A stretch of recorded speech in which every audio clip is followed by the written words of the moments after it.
دكتور مازن، كيف حالك؟ أهلين، كيفك أنت يا عبير؟ ماهر كيفك؟ هاي الحمد لله. أهلا دكتور مازن. كنت منور في الرويال كوليج ميتينج. حضرت المحاضرة؟ did you listen to the lecture؟ حضرتها ومسجلة كمان. أنا ولأني كنت أنا تشير بيرسون تاني يوم السبت في اكتيفيتيز كثير كانت حلوة. تسلم. عبد الله كيفك؟ How are you my friend? I'm very well Maher, very well. Good to see you. Okay, I wish you all the best إن شاء الله بالسession. Enjoy the session أنت وأيمن. We will be in the background for you. Okay my friend? Okay, thank you. شكرا. Thank you. Good evening everybody. Hi, good evening.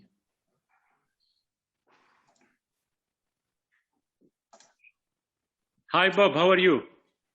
I'm fine. Now I'm hearing you much better than by phone. Good. It's good to have you with us, Bob. Thank you very much for accepting the invitation. Thank you very much for invitation, and I'm sure that the meeting will be very powerful. Yes, we have with us Professor Bob Freeman from the Royal College and Mohammed Abdel Fattah, our friend. As well, we have Dr. Abdullah Fayyad. He is one of the committee, the representative committee of the Royal College. We have Dr. Mazen Zibde, the chairman of the Royal College committee in Jordan, and Dr. Maher Maata, the chair of the scientific committee of the Jordanian Society, and Dr. Abir Annab. She's also one of our distinguished members. Thank you, everyone, for the invitation. Thanks, Bob. And, thank you very much for the invitation, and it's a great honor for me to be among so eminent figures in the field of urogynecology. Thank you. You are welcome, sir. Could you join me with technical stuff so as to check my share screen? Everything works well.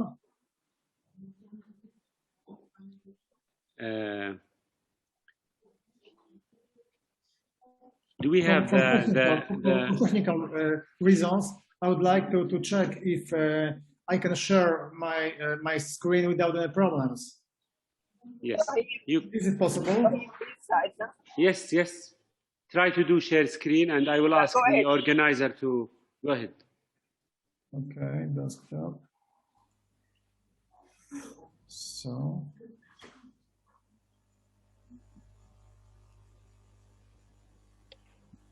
Okay. Great. Yeah, yes. It's great. Yes. Is it okay? Yeah, yes, we yes. can see them. Yes. Okay. Thank you very much.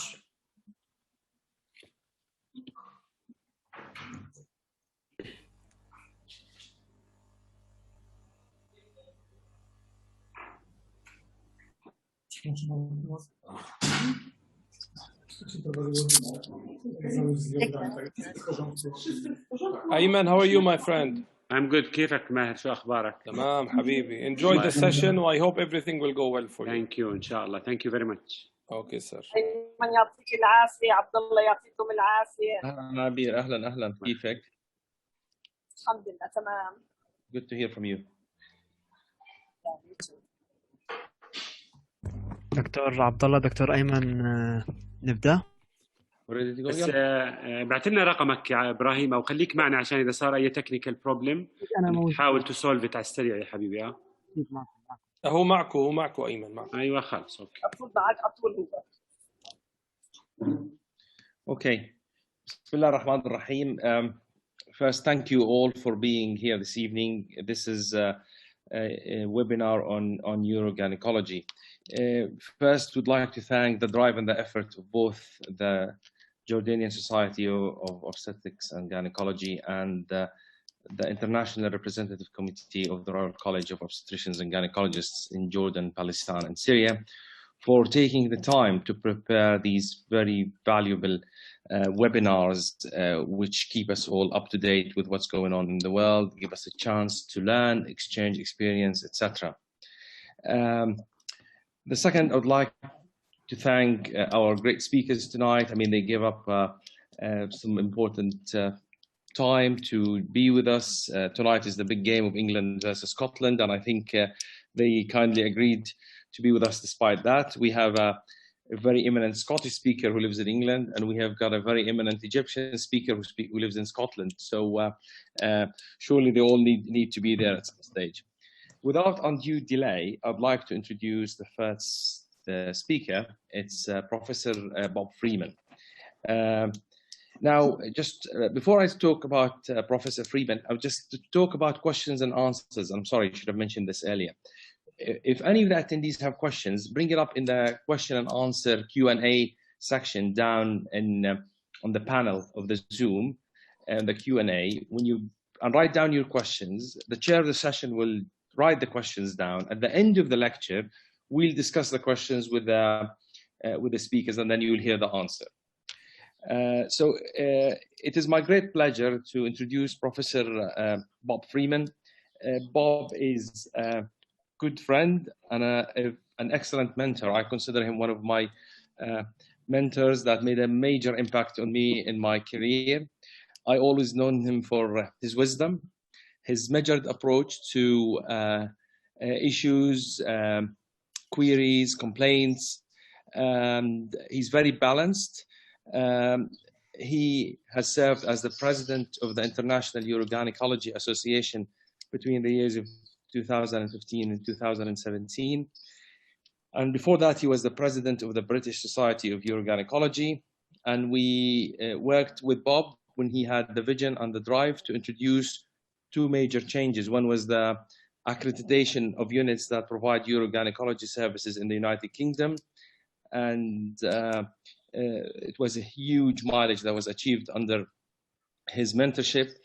But I think one of the biggest things that Bob achieved was introducing a surgical database for surgical procedures with outcomes and success and complications. So all surgeons doing urogynecology procedures were entering data on the British Society of Urogynecology database. With that, we were able to know whether we're doing well or not, what sort of complications we're getting, what procedures are good and procedures are not good. And that helped us to sail through the difficult times with meshes. Bob also has a major interest in the prevention of obstetric pelvic floor injury, both OASIS, the 3rd and 4th degree tears, but also he did a huge amount of work and collaborative work on pelvic floor injury with obstetrics that may result in urogynecological conditions later in life, such as incontinence and prolapse. So we're very privileged today to have one of the founding fathers of modern urogynecology with us to talk to us about first prevention of obstetric pelvic floor injury. And over to you, Bob. Thank you. Well, thank you very much indeed, Abdullah, and also to the Jordanian Society and to the Royal College of Obstetricians and Gynecologists. Indeed, a great honour and privilege to be asked to come and speak with you today. And I'll just share my screen and then I can show you the slides for this first presentation. Just bear with me 1 second. So this is what I'm going to talk to you about today, and this is where I live and work in Plymouth, which is in the southwest of England, a rather beautiful part of the world. And I'm pleased to say the weather's not bad at the moment, so it looks a little bit like this. But as I was saying, I'm a Scotsman, very far away in England, and of course there's a major soccer game tonight between the two countries. So anyway, these are my disclosures. I think it'd be fair to say that the #1 disclosure for me is this. I think when you get to a certain age, it's very easy to be a little bit more controversial and outspoken than we were when we were younger. I suppose the only justification for that is that I was involved in obstetrics for the best part of 30 years and I've been in urogynecology for longer. So I had the opportunity to see the consequences of some of my deliveries, both good and bad. But the problem I think many of you will have noticed as well is that we are now seeing younger and younger women coming to our clinics with significant problems. And that's something that most midwives and obstetricians won't get the opportunity to see. So we in urogynecology are in a unique position to see these women and to feed back and try and do something about prevention. I'll give you an example. I had a 32-year-old woman the week before last who, first delivery, has lost vaginal sensation and now has a prolapse. And to be honest, I'm not sure how we're going to manage that. She is going to have to go through several years of different treatments, and let's hope that we get good results eventually, but it's devastating for her. And this is what it's about. It's not the horrible 3rd and 4th degree tears like you see on this picture, but it's the urinary incontinence, it's the prolapse, it's the psychological effects. And if you look at this quote from a women's charity called Masic, you'll see what I mean. Have a read of this, the bit in red.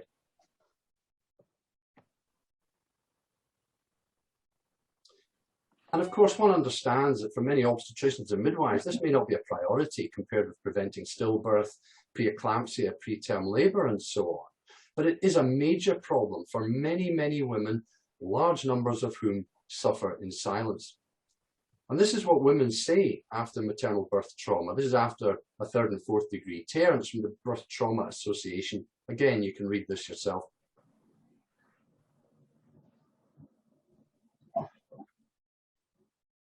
And the fear of ever getting pregnant again, I'm sure you experienced this as well. Patients saying, I never want to go through that again.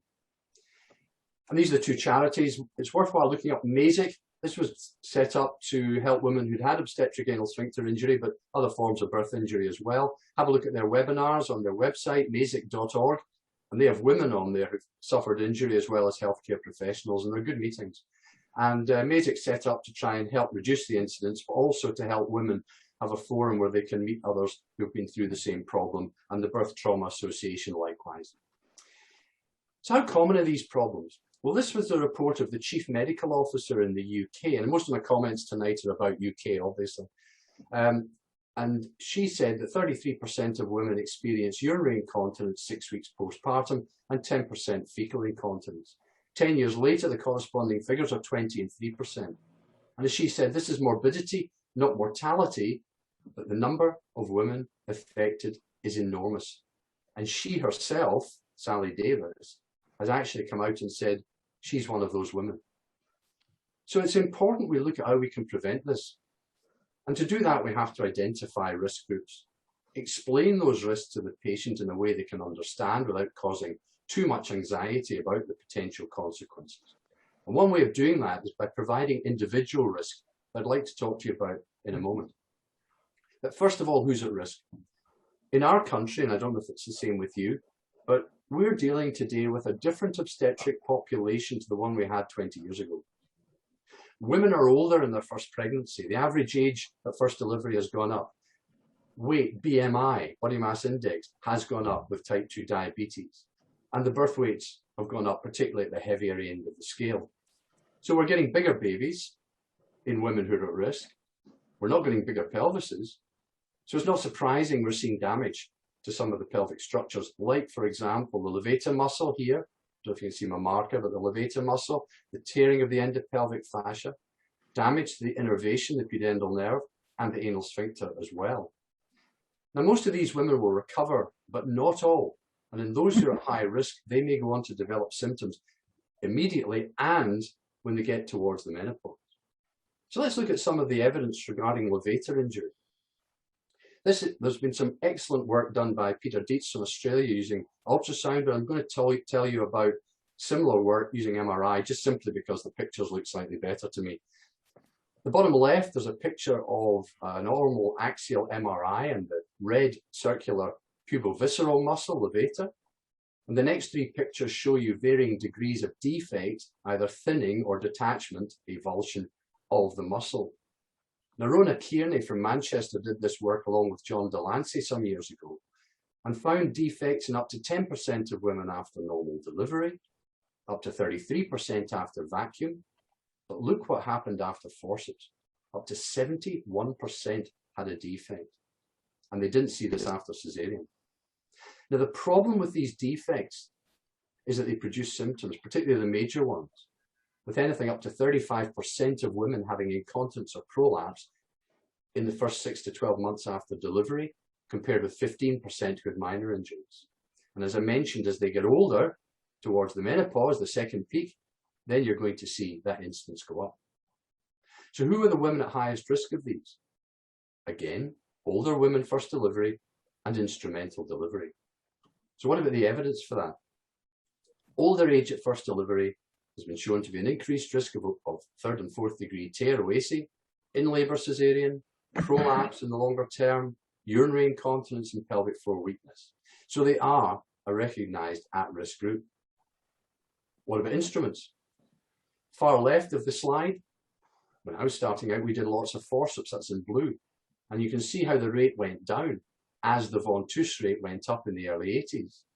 But look on the far right, what's happened in recent years. The top line shows that instrumental deliveries have gone up quite a lot, probably because of bigger birth weight. But forceps have gone up while vacuum has been reduced.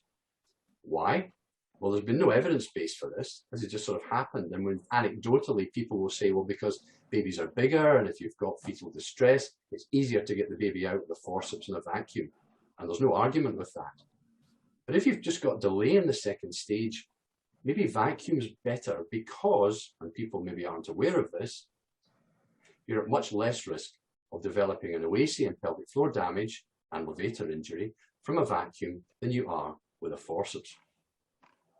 And it's important that we prevent OASI because this is one of the most major causes of anal and fecal incontinence. It gets worse with subsequent deliveries. And if you look at a primate who's had an anal sphincter tear, by 5 years, 53% will have some fecal symptom. Now, it may not be gross incontinence, but it can be staining, soiling, can't keep clean, can't control wind, and fecal urgency. All of these are major symptoms for women, and men too for that matter. If you look actually at the consequences of missed tears, it can lead not just to personal cost, obviously, because of incontinence, but litigation. And in the UK, OASI has become the 4th highest number of claims in obstetrics over a 10-year period. So it has major consequences both for the woman and for healthcare providers. So let's look at the risk factors for a third to fourth degree tear OASI. These are what they are. Again, older age at first delivery, high birth weight, high BMI, maybe short stature, risk of shoulder dystocia. Southeast Asian ethnicity can be associated with a shorter perineal body, or there's a risk of tearing into the sphincter.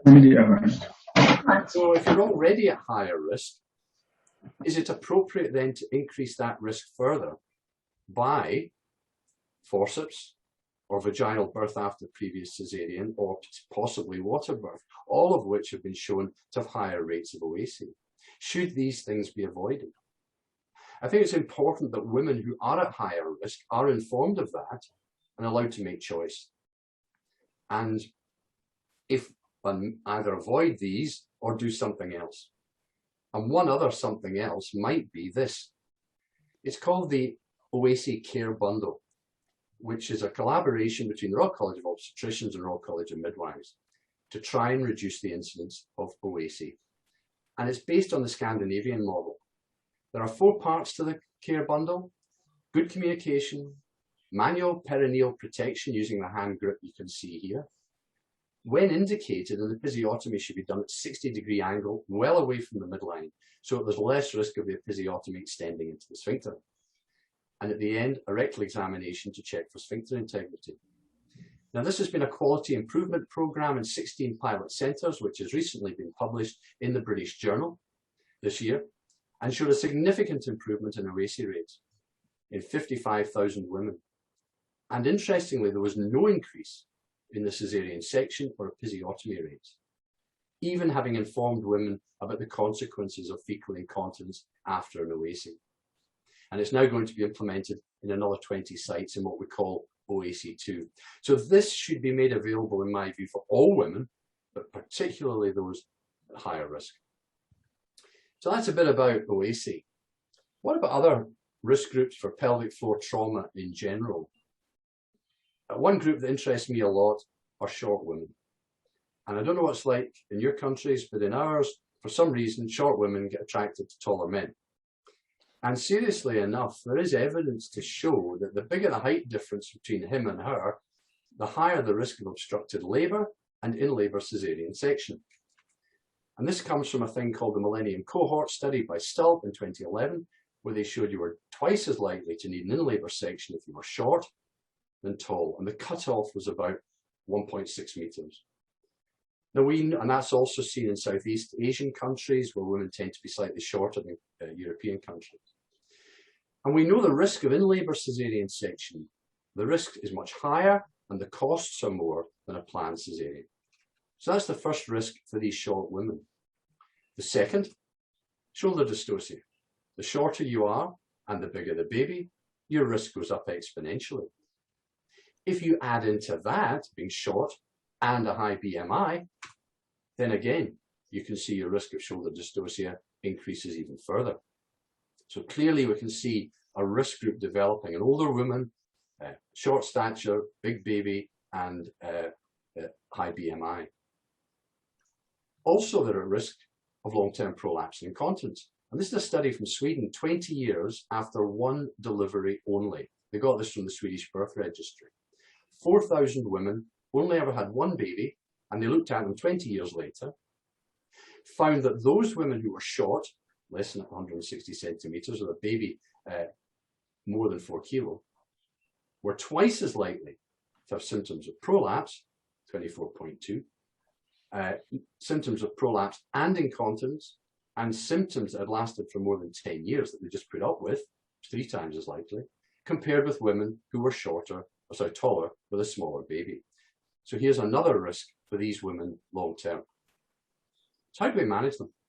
This is a survey we've just undertaken, which were published this year in the European Journal, where we asked UK obstetricians, how would you manage a woman who's short with a big baby, the scenario I've just presented? 423 responses we got, and we asked them about their antenatal management and labour. So first of all, in terms of counselling antenatally, just under 60% would advise a short woman with a big baby about all the risks I've just described. 70% would mention anything about incontinence, prolapse, dyspareunia, and so on. How would they manage labour? Half would induce at term, 13% would offer a planned caesarean and not let them labour at all. The vast majority would allow the woman to labour naturally and spontaneously, and if there was delay, 75% would start syntocinon to try and achieve a vaginal delivery, even if that meant an instrument, such as forceps, rather than doing an in-labour caesarean section. So in a bit like the OASI patients I talked about who are at high risk, is this increasing their risk even further? Because in the UK, it's about a 1 in 6 chance of needing an instrumental delivery. I would argue that it probably is increasing their risk of pelvic floor damage considerably. So I think women ought to be informed of this in the antenatal period if they are at risk. And it's not just me saying that. This comes from a very important Supreme Court ruling in the UK called the Montgomery case, which many of you might know about, but if you don't, Nadine Montgomery, like myself, is from Scotland. She's short, she's type 1 diabetic, and about 19 years ago she was pregnant with her son, and she said to the obstetrician, I don't think I'm big enough to deliver this baby. She was reassured that she was, falsely, and unfortunately the worst happened. Shoulder dystocia, the baby got cerebral palsy, and she was damaged. I'm pleased to report that some 19 years later, he's now gone to university, he's mentally okay, but physically disabled. Now, she took the case eventually to the highest court in our land, the Supreme Court, and she won because she had not been informed of the risks of vaginal delivery. And this is what the judge had to say in the case, and you can read these rulings yourself.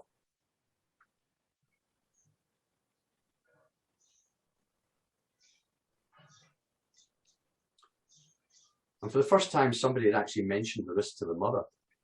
And the judge was critical of the obstetrician because when the obstetrician was asked by the judge, why did you not tell Mrs. Montgomery about these risks? She said, because she'd have asked for a caesarean and that's not in her best interests. The judge didn't take too kindly to that comment and called it a value judgment. So we do need to explain to women about these risks, but how can a woman who's non-medical be expected to understand all of this? One of the ways we can, and of course, if you do start to explain risks, incontinence, prolapse, you're going to create an awful lot of anxiety and fear. So one way around this might be to try and provide individual risk and reassure the vast majority at low risk while doing something to prevent the problem in those who are at higher risk. And that's why we developed this thing called Your Choice, to try and come up with some sort of risk assessment. It was the idea of a guy called Don Wilson, who many of you may know from Otago in New Zealand, Jim Dornan from Belfast, and myself. And I really would like to dedicate this to Jim, who moved to the Middle East, I think it was to Dubai, who tragically died recently. A wonderful guy. He was a former vice president of the Royal College and a great friend. And I would very much like to dedicate this to him. What we did was we got Dawn, who was involved in a thing called the Prolong Study, which is a 12-year follow-up of women after delivery. Ian Milsom from Gothenburg, who'd done the SWEPOP study. That was the 4,000 women after one delivery at 20 years I told you about. Put the two databases together to look at the risk factors. And at the same time, there was a group in the Clevedon Clinic run by Eric Jelisek who were doing what was called prediction modelling. So the groups got together to produce this, a risk calculator to predict the risk of pelvic floor disorders 12 and 20 years after delivery. And this is what it looks like. On the left are the risk factors. First of all, that's the website for the calculator that anybody can look at. There's more work to be done on this, by the way. But on the left are the risk factors, and that's what the acronym stands for: incontinence before or during pregnancy, race, ethnicity, age, height, overweight, and so on. The outcomes are prolapse, incontinence, fecal incontinence, or any pelvic floor disorder following vaginal delivery and caesarean section. And on the far right are the average risks of not just any incontinence or prolapse, but bothersome symptoms that need treatment. So if you've got a woman who's at low risk, who's got none of these risk factors, and you put her into the calculator, you come up with this. So if she's saying, I want a caesarean to protect my pelvic floor, you can reassure her and say, look, you're way below average risk, you don't really need that. If the woman's at slightly higher than average risk, we'd strongly recommend supervised pelvic floor muscle training with a physiotherapist during and after delivery. And I'm really delighted that in the UK, NHS England have now provided, or going to provide by 2023, pelvic floor muscle training for all women after delivery. Cochrane has shown that it's the most cost-effective way of preventing this, as well as treating mild symptoms. And there's going to be access to multidisciplinary clinics. Midwives will be trained up as well to teach women and other healthcare professionals. So those who are at highest risk will go to physiotherapy, and those who are at lower risk will be treated by another healthcare professional. And it's all based on the French system, which has been going since 1985. But one challenge will be what they've had is a lot of people don't comply. So this is a real challenge for this initiative, but it's encouraging to see that funding has been put into this. So that's the slightly above average risk group. What about our short girl who's older, the big baby? How are we going to manage her? Well, you put her into the calculator and you can see that her risk of bothersome prolapse by 20 years is double the average risk if she delivers vaginally, and 4 times less at 5% if she delivers by caesarean section. So I would argue that this type of woman should be informed of this as per the Montgomery ruling. But undoubtedly that's going to cause a great deal of anxiety and concern amongst some women and amongst obstetricians and midwives. So this bit of qualitative research has been done to look into that. And they've looked at the views of women, obstetricians and midwives. How would they react to being given their own individual score? And this is what was found. First of all, unsurprisingly, women said they wanted to know. Obstetricians and midwives thought it would increase section rates. But in this study, nobody mentioned caesarean. And you might remember I talked about the care bundle, the OASI care bundle. 55,000 women told about the risk of fecal incontinence, no increase in caesarean rates. What was interesting in this was that women said that if they knew their own risk, it would help them to make informed choices, and most importantly, more likely to comply and adhere with pelvic floor muscle training. And as you know, that's one of the biggest problems with pelvic floor muscle training. People don't comply with it. But here, these women are saying they would if they knew the risk. Obstetricians and midwives, on the other hand, they don't routinely discuss this because there isn't enough time. Their main focus, understandably, is the safe delivery of the baby and immediacy of pregnancy rather than long-term health issues for women. Although obstetricians would have asked about 3rd and 4th degree tear, about symptoms if they'd had a previous 3rd or 4th degree tear. So that's interesting stuff. Here's just a couple of other studies, qualitative ones, the OASI Care Bundle. Women again said they wanted to know the evidence and not be shielded from it. And in a survey of UK women's groups, you can see here 60% wanted more information, felt their decisions weren't sought or sometimes overruled, wanted more information about caesarean and given the right to choose.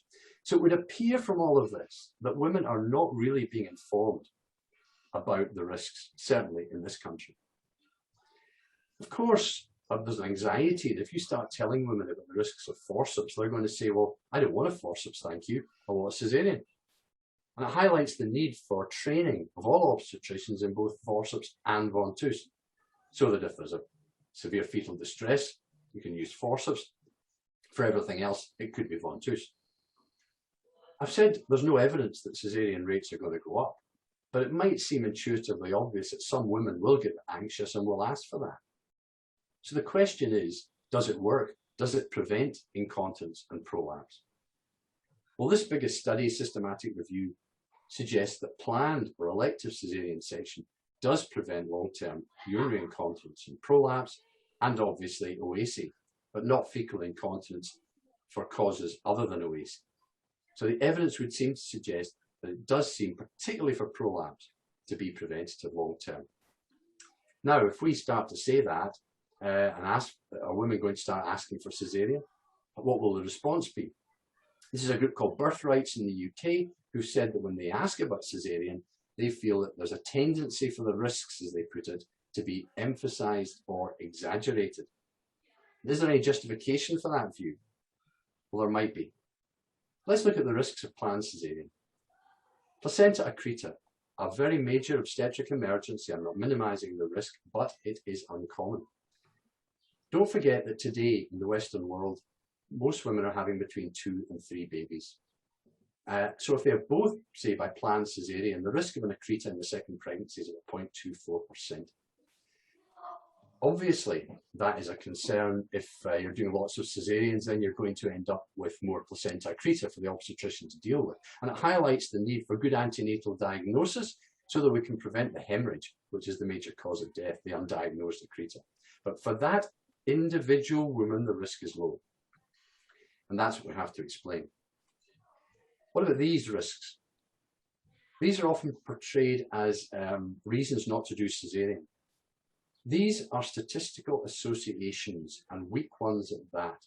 There is no evidence of a causal relationship between planned caesarean section and any of these things. And I think it is wrong to assume that there is a causal relationship, because, as I say, there isn't evidence of that. So I think high-risk women should be informed of the risks.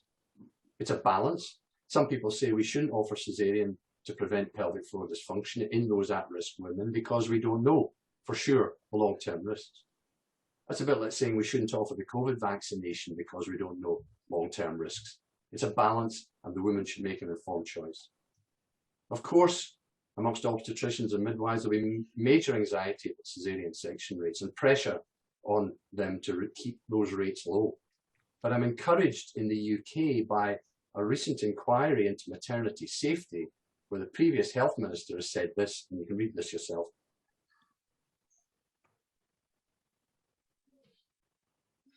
And I would argue the safety of the mother as well. So I hope I've gone through what I said I was going to talk about. Who's at risk, how we can explain that. Just finally, what would my recommendations be? We must raise awareness amongst all midwives, obstetricians and the women. This ought to become a priority. We need to counsel by explaining the risks, their materiality, how they would affect an individual woman, and not just give them a list, but what we're going to do to minimise or prevent those risks. And that's where the OASI Care Bundle is a good example. Reduce the inevitable anxiety by providing individual risk with your choice, reassuring those at lower risk, pelvic floor muscle training for those at medium to higher risk. And for the very high risk women, we need to identify them and explain the benefits and risks of all forms of delivery, whether that be forceps, VBAC, water birth, caesarean or whatever, using the evidence. And I think that is right. And I'd like to leave you with this quote from Eric Jelevsek, who was involved with the Your Choice risk calculator.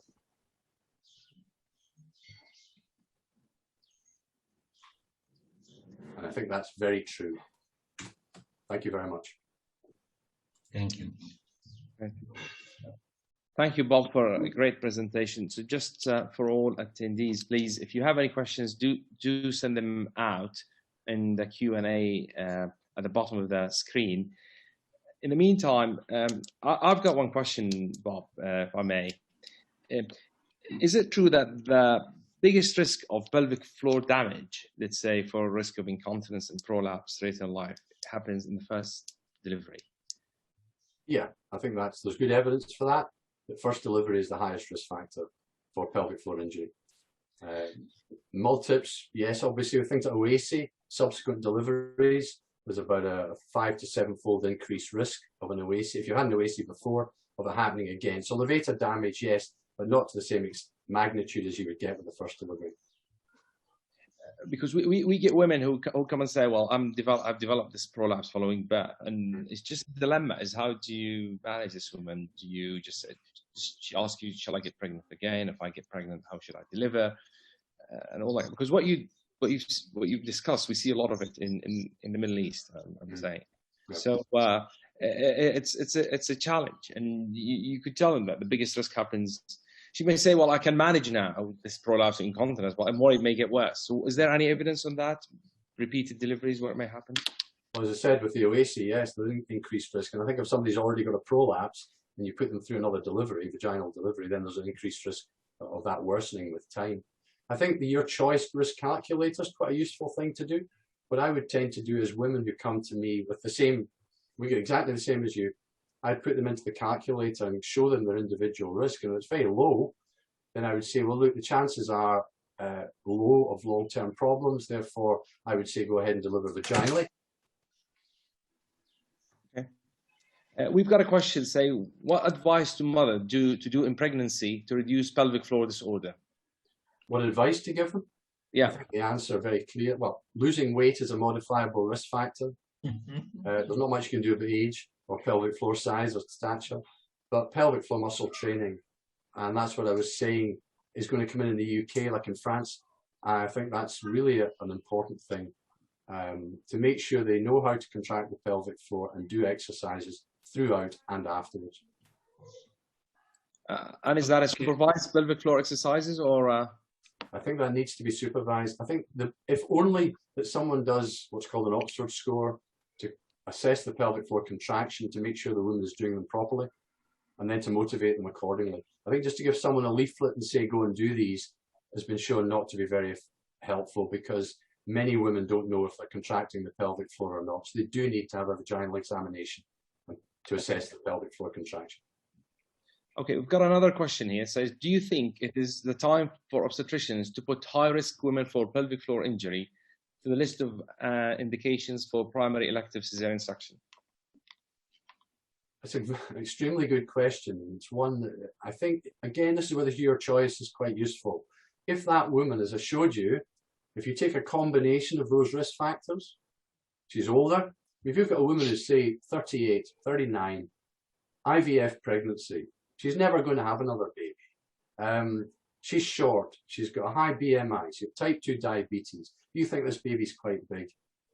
I think we have to explain to that woman, yes, you are at risk, and then let her have a choice about whether she wants a planned cesarean or not. To say we should do planned cesarean for all women to prevent pelvic floor injury, of course, is, if you pardon the expression, nonsense. I don't believe we should be doing that for a minute. But very high risk women, they should be informed about cesarean, planned cesarean as an option, and then be allowed to make that decision. Okay, we've got another question saying, can surgery correct anal incontinence diagnosis after 20 years, query prognosis? I presume corrective surgery for the sphincter, I think. Yeah, the evidence shows that for sphincter injury, the best time to repair it is at the time of delivery. As the years go by, the success rates get less and less. And that's why missed tears are a major worry, because those are the patients who end up with incontinence. Anal sphincter repairs have a very poor success rate long term.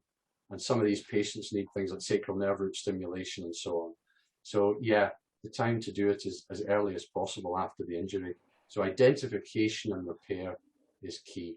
And just incidentally, for those of you who may not know, it's There's exceptionally good courses run by Abdul Sultan and Rani Thacker through the Mayday Croydon in the UK, and that's online.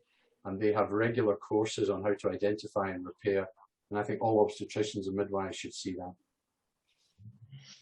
Okay, excellent. We've got another question. It says, what is the best time for pregnant women to start pelvic floor exercises and how frequent to do them? Yeah, good question.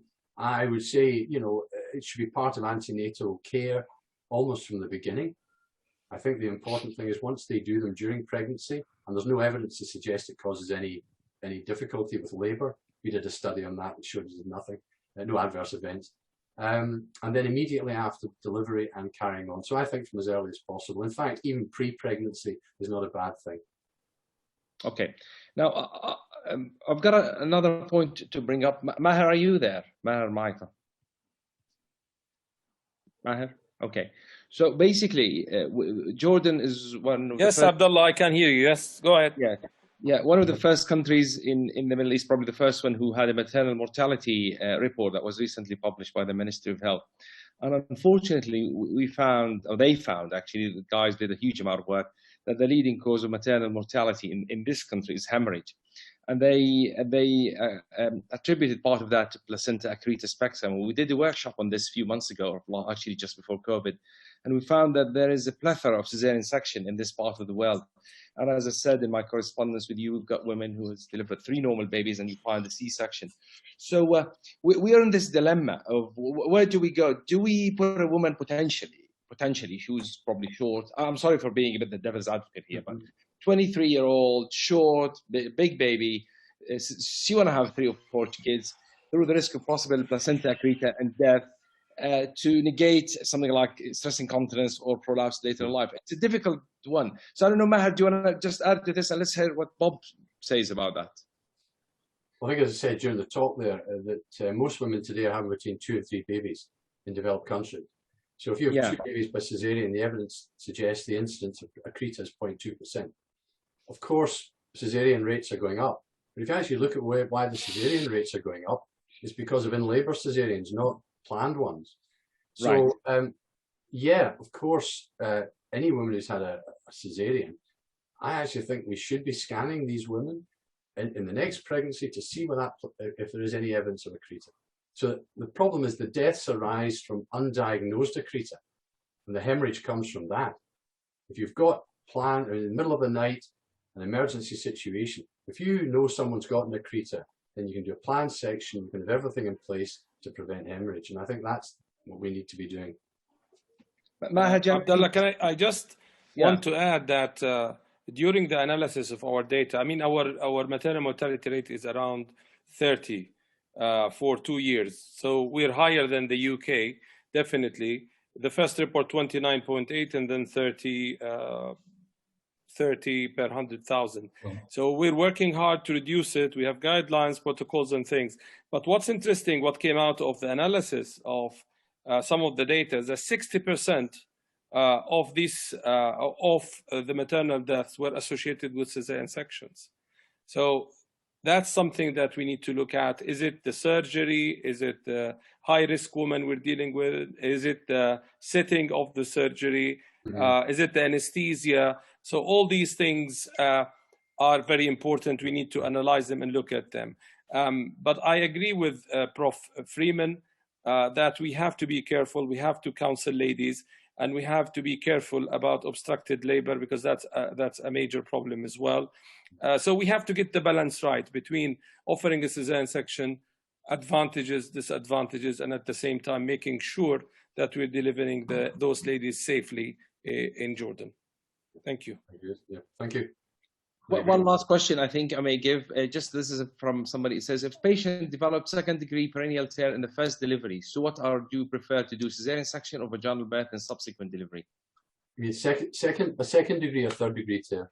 A second degree, it says here. Well, a second degree, I wouldn't be too concerned about that. If it was a third degree tear, then, I mean, it depends if she had risk factors beforehand. If those risk factors are still there, then she needs to be fully investigated with endoanal ultrasound and manometry studies, and then a discussion take place about the best type of delivery, because your risk does increase, as I say, with subsequent deliveries. But a second degree tear, no, I wouldn't be any different. Bob, Professor Freeman, I mean, I can't thank you enough for such an enlightening talk. Again, very balanced, excellent evidence, and very, very helpful to obstetricians and gynecologists in this part of the world. Really appreciate it as well. Thank you, thank you. Our next speaker is Professor Muhammad Abdel Fattah. Muhammad is a very good friend. We were senior house officers together in the northeast of England more than 20 years ago. You can tell from day one he's a very bright light. The guy went on and had the drive, became a senior lecturer at the University of Aberdeen after he finished his subspecialty training in urogynecology at the RCOG accredited program in Glasgow. And from then he went on to secure millions of pounds of grants into investigating various urogynecological conditions. He investigated surgery for stress incontinence, the many slings, meshes, among lots of other things. So we're very lucky to have Professor Muhammad Abdel Fattah, who's been granted a chair at the University of Aberdeen a few years ago, which was well deserved after all this hard work, to talk to us about his experience, both academic and clinical, in the treatment of stress urinary incontinence. Over to you, Muhammad.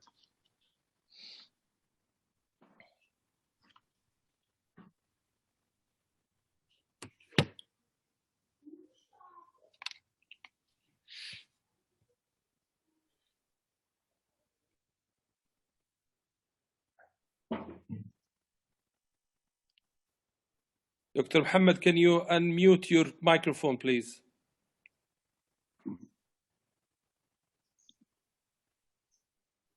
Unmute your phone, Muhammad. You need to unmute your microphone. If you go into... He's not hearing you. Yeah. Yeah. Sorry, I was trying to be polite always. So thank you very much, Abdullah, for the wonderful presentation to me. Much appreciated, and I also am honored to be speaking to you here, guys. I'm very pleased to be with a number of friends that I have worked with before, Abdullah, and also with Ayman, who I knew for a long while. The title of my talk is to talk about the management of stress incontinence. So am I showing the correct screen? Is everyone can see my screen? Yes, we can. Yes. Yes. Excellent. Thank you. So I'm a co-director in the Aberdeen Center of Women Health Research, and our research goes back quite a while. We have a good history of Alexander Gordon, who was the first obstetrician to first describe the infectious nature of postpartum fever. And he lived, in fact, in the same street I'm living in, and he is a Nobel Prize winner. We continued his legacy, but we're not that important. And this is a photo of myself and my co-director, Professor Cruikshank, when we met Her Royal Highness when we were presenting about our research. And the University of Aberdeen had the Queen Prize for Excellence of Research for over 40 years of work. These are my disclosures, and they are a long list. And if you can kindly put Professor Abdel Fattah in Google, it will be the first that comes to you. And you will be able to see my university staff page, and you can read about my disclosures. I have no disclosures since 2015, but before that, there is a number of them. So if we go back to management of stress incontinence, I would like to start by saying that conservative management is the rule. We do have, and I want to leave this slide for 5 seconds because it's important for you to remember that while we're going to be talking about surgery, and we are all surgeons sometimes by nature, conservative management is the rule for women with stress urinary incontinence as the primary management. Pelvic floor muscle training is indeed what we are talking about when we say conservative management. It has been proven as an evidence-based medicine that it is more effective than no treatment. It's more effective than electric stimulation. It's more effective than vaginal cones. These were all by well-structured RCTs. And the idea of the pelvic floor muscle training is that it does some reinforcement of the cortical awareness of the muscle groups. It increases the strength and endurance of the pelvic floor muscles, and therefore it improves the symptoms of the patients, sometimes that they do not need any further intervention. In Scotland had led on one of the main RCTs for pelvic floor muscle training, which is called the OPAL RCT, which was led by my friend Suzanne Hagen from Glasgow, Caledonia. And we recently published the outcome of this study in the BMJ in 2020. You will see that the title of this RCT is the effectiveness of pelvic floor muscle training with and without electromyographic biofeedback. Basically, does biofeedback, in addition to pelvic floor muscle training, improve the outcome in women with urinary incontinence in general, both stress and mixed urinary incontinence that is stress predominant. So we got recruited 600 patients, and the usual thing in the UK that the age of adults being 18, 600 women that are above the age of 18. And they were newly presenting with either stress incontinence or mixed stress or mixed urinary incontinence. And it took us about 2 years to recruit these 600 patients. 300 were randomized to either intensive pelvic floor muscle training or what we call it basic pelvic floor muscle training, which is at least 6 visits to, or an average of 6 visits to the physiotherapist. And another 300 patients that were given also electromyographic biofeedback, which is a machine to let the patients know that they are doing the pelvic floor muscle exercises properly, and also tracks how many times they are doing it so that the physiotherapy can the next time see if the patient are adhering to the program or not. The primary outcome is what we are using at the moment in urinary incontinence in most clinical trials, which is the patient-reported outcomes, because these are the main important one. If I do a PAD test or urodynamics, who cares if the patient herself is not improved? So the main outcome was self-reported severity of urinary incontinence on the International Continence Questionnaire short form for urinary incontinence. So the results are shown here, and basically we found that at 24 months follow-up, so after 2 years of recruiting the patients in, there was no important clinical difference between the women who had pelvic floor muscle training only and those who had pelvic floor muscle training and biofeedback. And the results of our RCT recommended for the NHS and for elsewhere that biofeedback is not important to be added to pelvic floor muscle training, but pelvic floor muscle training on its own is important and should be the first-line management for women with stress urinary incontinence. And to be honest, some people ask, who's the patient to give them pelvic floor muscle training first? And I would say the answer for this is all the time, all women should be offered pelvic floor muscle training regardless of their age and regardless if they had previous surgery or not. Sometimes you could add some stimulation if the physiotherapist have examined the patient and could not find any even twitch of the pelvic floor muscle. And sometimes people add vaginal cones, but we know that the main thing is the pelvic floor exercise. Some pharmacological treatment can be used, like the duloxetine, and it is available in the Middle East. And I know from Egypt that I can prescribe duloxetine in Egypt easily without a problem. And we do that in a gradual dose regime because some people have side effects of nausea from it. So my usual thing is that we prescribe it in an escalating dose regime, 20 milligrams twice a day for 2 weeks, and then after that 40 milligrams twice a day for another 4 to 6 weeks. And I always say to the patient that if after 4 to 6 weeks it's not working, then it's not going to work, then you can throw them in the bin. And I heard my senior colleague, Bob Freeman, and I'm talking here about seniority in everything, you know. He's one of our pioneers, and he's one of our grandfathers for urogynaecology in UK and worldwide. He was talking about referring patients for physiotherapy. Just giving a leaflet is not good enough. And unfortunately, back home, for example, in Egypt, we don't have physiotherapists, but we have here dedicated physiotherapists in the UK. And I would recommend always that if you are doing a continence center or if you are opening a new service for urogynaecology, one of your main assets is the physiotherapist who will be teaching the patient supervised pelvic floor exercise. And this is a cartoon that I have been using for the last 26 years. And I always said that this gentleman who's looking at the pelvic floor of this patient is my mentor, Dr. Ian Ramsey. And he always said that if he is to instruct patient for pelvic floor exercise, you will get 0% success.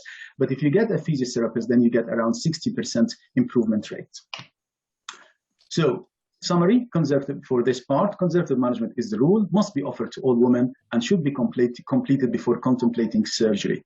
In the rare situation that your patient says, I'm not going to do this, I'm not going to comply with it, fair enough, but just document it for future, because medical legal is becoming everywhere, not only in the UK or the Western world. What about urodynamics? Do we need to do assessment of urodynamics for women with stress urinary incontinence? Well, we don't know the answer for this, but to be honest, if you're going to compare that to simply looking at the patient in the clinic by a non-specialist and assessing the patient, within the next 15 minutes, I would say that maybe it has got a value. But if we are comparing that to a proper clinical assessment using structured pelvic floor questionnaire and taking a proper history with a bladder diary for 3 days and an experienced gynecologist or urogynecologist or urologist sitting there, then the answer is different. And look at this limited systematic review that my team have done and published. And as if you don't know about systematic reviews like myself and Amateurish, just look at the line in the middle. And if the diamond crosses the midline, then there is no statistically significant difference. And if it crosses to one side, then read what it favors. And if you look at the 4 RCTs that assess the role of urodynamics before conservative management, you will find that there is no difference whatsoever if you do urodynamics before or before starting conservative treatment. And therefore, this is not something that you should contemplate. You start conservative treatment first, and then if it fails, let's look at the value of urodynamics.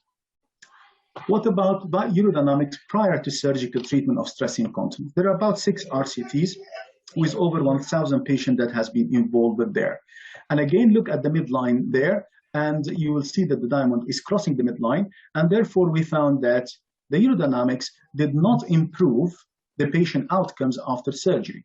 Basically, you will find that somebody that is pro-urodynamics will come and say, well, it's a test, it cannot improve patient outcomes. And my argument again is the idea of the test is proper selection of the patient and therefore the better outcomes. Now, if it doesn't matter, if you're going to do urodynamics just to satisfy yourself and get the patient the surgery anyway, then you have to question what is that good test or not. What about the objective success rate? Okay, so we're going to measure the outcome not by the patient-reported success, but by either the PAD test or cuff stress test or repeat urodynamics. Again, these 4 RCTs, that there are only 4 RCTs in the literature to assess urodynamics, and they found that there is no difference in the objective outcomes, whether the patient had urodynamics prior to surgery or they did not have, but they were properly assessed. And I want to repeat the word properly assessed. Can urodynamics predict the outcome of or the adverse events or complications of SUI surgery? Because no matter if the test cannot predict for you that the patient that can better outcomes, but if they detect for you the patient that will have adverse outcome, then there is a role for that test. And as you can see, if we look at avoiding dysfunction, it's not significant, but it looks like it's favoring urodynamics, but it has not. So there is a trend that it may improve the outcomes, but there is no clear evidence it will. What about de novo urgency and urgency incontinence? It's actually the other way. So urodynamics was not capable of showing us which patients will get troublesome overactive bladder after surgery. And the same for UTI. So if you combine all those together, then urodynamics was not able to provide us with detect the possibility of complications after SUI surgery. So what does NICE tell us? NICE is then the watchdog for us, is the National Institute of Clinical Excellence, and I would recommend for you to read their guidelines, or at least to keep the link for it so that you can look into the certain places that you want to look at. And there is a section about the assessment of urinary incontinence, and you'll find the urodynamics. It says do not perform urodynamics prior to conservative management. We've shown you why. And in the last point, it says, in women with predominant SUI symptoms and demonstrable SUI on clinical examination, perform urodynamics only if there are symptoms of voiding difficulty or if there is associated prolapse.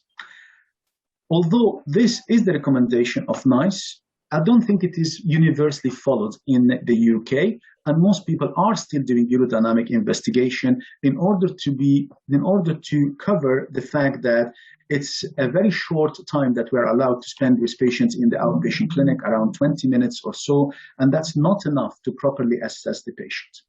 We are currently doing a large study, the largest of its nature in the worldwide, to assess urodynamics, but only in women with urgency and urgency incontinence. And we are comparing the urodynamics with proper assessment. And maybe I will be able to share the results with you in the next couple of years. What about surgical management? Well, surgical management is only if you have failed conservative management. And I would refer you for this updated systematic review that was published by our team and led by, it's a multinational team, Chris Chappell, Mohammed, and Fosco, and Memi Novara. And this was published, not very recently, but not too while ago. And it's comparing all the surgical management of stress urinary incontinence published in European Urology. So if I take you to what NICE says, then we should be offering patients 4 types of surgery. Synthetic midurethral slings, and mainly the retropubic TVT. Autologous slings, colposuspension, and to some patients, urethral bulking.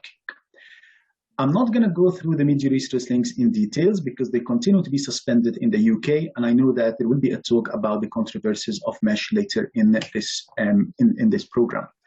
But for the last 2 decades, midurethral slings have been the mainstay for surgical treatment of stress urinary incontinence in the UK and worldwide. And it dependent on that one size fits all. We can do retropubic, we can do transobturator, we can do single incision slings, but there has been some serious public concerns on the mesh-related adverse events, and therefore this has been suspended in Scotland since June 2014, and to be honest, since I think July 2018 or something has been suspended throughout the UK. And this slide shows you how much of reduction that we had in SUI surgery in Scotland after the suspension. And you'll see that there is about 76% reduction in SUI surgery since the mesh was suspended. So what about the non-mesh options? So basically looking at the autologous pubovaginal sling, and we call that the sling on string. I'm going to show you a very quick video that will only take couple of minutes, and it is taken from my colleague Karen Guerrero. And the first clip is about harvesting the sling. So it's the suprapubic incision, just as if you're doing cesarean section, going down to the rectus sheath, and then taking out a piece of the rectus sheath, which measures about 6 centimeter length and 1 centimeter width. You load that sling on 2 Prolene sutures, one on each side, and then you're going to load these slings onto special needles that, just like the ones you do for retropubic TVT, and you're basically going to insert it as a retropubic midurethral slings when you go vaginally in order to insert it towards the retropubic area. And when you come out towards the rectus sheath, then you will tie them into the rectus sheath in a tension-free fashion. As you can see, this is going to be the placement that we're going to do it now. And it's this needle, and some people actually get the TVT needle and pierce it, and this is what we have done in Egypt when we are teaching surgeons how to do it. And you can see that we can go retropubically and followed by our index finger to maintain that you are always, we call it shoving the bone or very close to the bone, so that you avoid, so that you maintain yourself in the retropubic area. And you come in the previous wound that you have done in the past. And this is the needle there. And then you will have your sutures that you are able to tie into the rectus sheath. You do that on both sides, and you adjust it, as you could see after that, in a tension-free fashion. And the patient usually stays for 48 hours. Karen says 24 hours only, but mine stay for 48 hours. And I put suprapubic catheter as a routine after that. Almost 20% that will require this catheter to stay for 2 weeks, but the rest, the 80%, it's removed after 48 to 72 hours. Now look at adjusting the sling. It's the same as you adjust for the TVT, where you try to make it tension-free, and it's mid-urethral, it's not a proximal urethra. And this is the stay suture that we have in the middle there, is the one that we make sure that we are not tensioning the urethra with.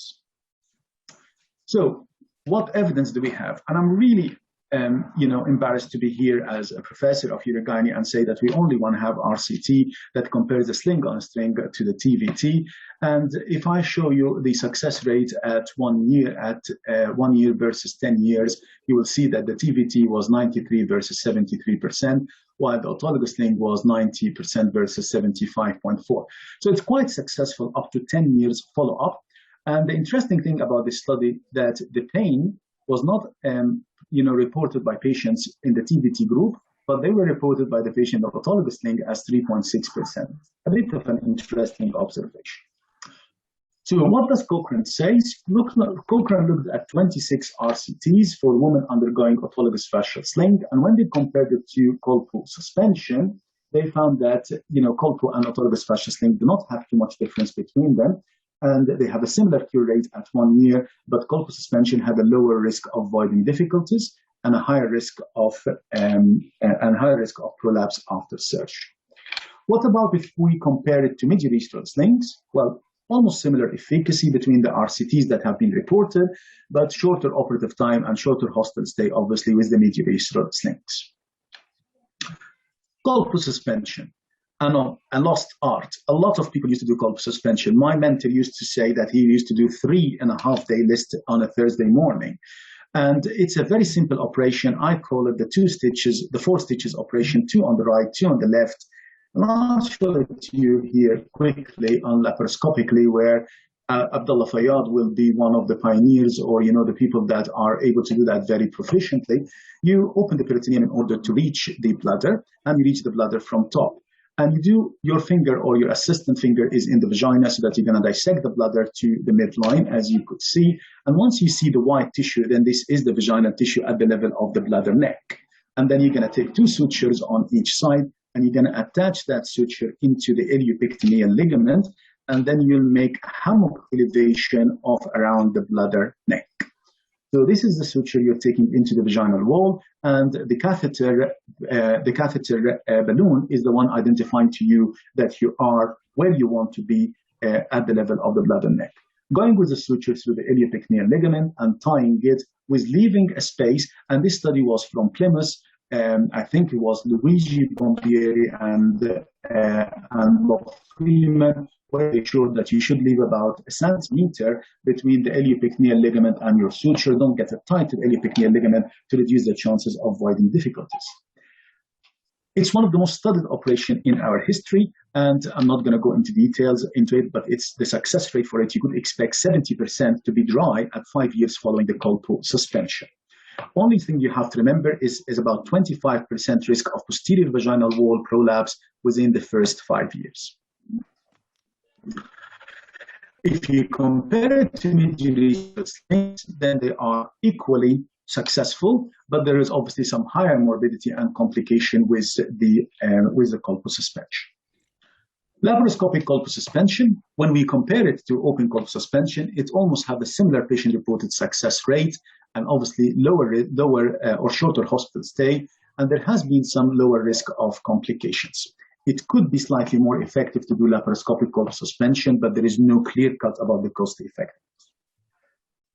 My favorite is the European Association of Urology guideline, and it summarized the evidence for you. For non-midurethral sling surgery, autologous sling is more effective than Colpo suspension, slightly, level 1B evidence. Autologous sling have a higher risk of operative complication than open Colpo suspension, again 1B evidence. Colpo suspension is associated with higher risk of pelvic organ prolapse, and lower and laparoscopic Colpo suspension has a shorter hospital stay and may be more cost effective. So in one slide, it has given you the outcome of what I have been talking about for the last 15 minutes. What about periurethral bulking? I'm not a fan of this, but I do offer it to the patient. This is basically injecting, like women that are getting lip fillers. It's injecting fillers around about the midurethral level. And the most popular one at the moment is called Bulkamid. And there are some evidence that the Bulkamid is quite successful. However, the most evidence that we have about periurethral injection, that the success rate at 1 year is 70%, at 2 years is 40%, at 3 years is down to 25%. So we keep that for certain patients, or I keep that for certain patients that are not medically fit or have not completed their family, or really do not want to wish to have any of the other options that we have given them. So when we get the question, what is the best non-mesh continence surgery for my patient? The answer is all women are not the same. And we have to have an individualized approach. Patient choice and expectation should be a major part of our choice. And remember that conservative management is the rule. My last slide is about our pathway in Grampian, which just shows you that we put this evidence into our pathway for what we use in Grampian. And you'll see that women with symptomatic stress incontinence, the first thing is lifestyle advice. So if they are BMI more than 35, we ask them to reduce weight, normalize your fluid intake, avoid caffeine-containing drinks. And all women you can see the word must be offered supervised pelvic floor muscle training by specialist physiotherapy before being offered surgery. And they must complete it, or sorry, they should complete it. Otherwise, we have to document why. And those that fail to respond, as I told you, most of the UK people are still doing urodynamics despite some evidence that it might not be necessary. And these are the options of management that we discuss. Unfortunately, we don't spend too much time on TVT at all, because basically we start by saying this is not an option until it is not suspended and the suspension is lifted in the UK. The options are laparoscopic colpo, autologous sling, and for some patients, urethral bulk. We see the word about discuss urogyne MDT. All surgery for stress urinary incontinence are discussed in a multidisciplinary team meeting. I chair, and it has also another gynecologist. In fact, it's attended by 10 people in my unit, and 3 of them are for conservative management. And I'll leave you with the photo of my wonderful team. This is my research team. None of them is a clinical fellow or research fellow. This is actually proper researchers that I am proud to be working with them. The one standing beside me is the director of the clinical trials unit, and the rest are all researchers, health economists, and statisticians that I'm very proud to be working with and supporting them through my grant income. And thank you very much for having me. Mohammed, thank you. A wonderful presentation, as always. We've got a few questions. Let me just get them here. One says, I found it difficult for the patient to get the main concept of pelvic floor exercises. So what's the best way in terms to teach the patient how to do the pelvic floor exercises? I suppose you have physiotherapists, don't you? Yeah, right. Can everyone see me from your attendees? I presume so. I can see you. Okay. So I'll raise my voice. You get the patient to sit on a hard chair and lean forward so that their perineum is touching the chair. And then you ask the patient to lift up and squeeze their perineum. And I tell them that you will feel that your anus is closing and your area below your umbilicus is also closing, as if you are squeezing onto your pelvic organs. And you get the patient to do that while she is sitting, and then you get her to do it while she's lying down, and your finger is inside the inside the vagina to assess that there is a good grip. Now, if you don't have a physiotherapist, then this is the way to do it, and there is also plenty of resources on YouTube. And when I first went to rural areas in Egypt, I found that there are actually YouTubes in Arabic. So you can get them to do this, and I found a very good uptake. Patients do not want surgery unless they have to. Okay. Well, it says, what is the next step in recurrent stress urinary incontinence after TVT use? So the recurrent stress incontinence is a different pathology. So in our unit, what we do is that we get these patients to, first of all, offer them conservative management again. And what I've also forgot to say, that there are some pessaries that could help with stress incontinence. So we offer them something on the NHS called Contiform pessary, specifically if they are only leaking during exercise or certain events.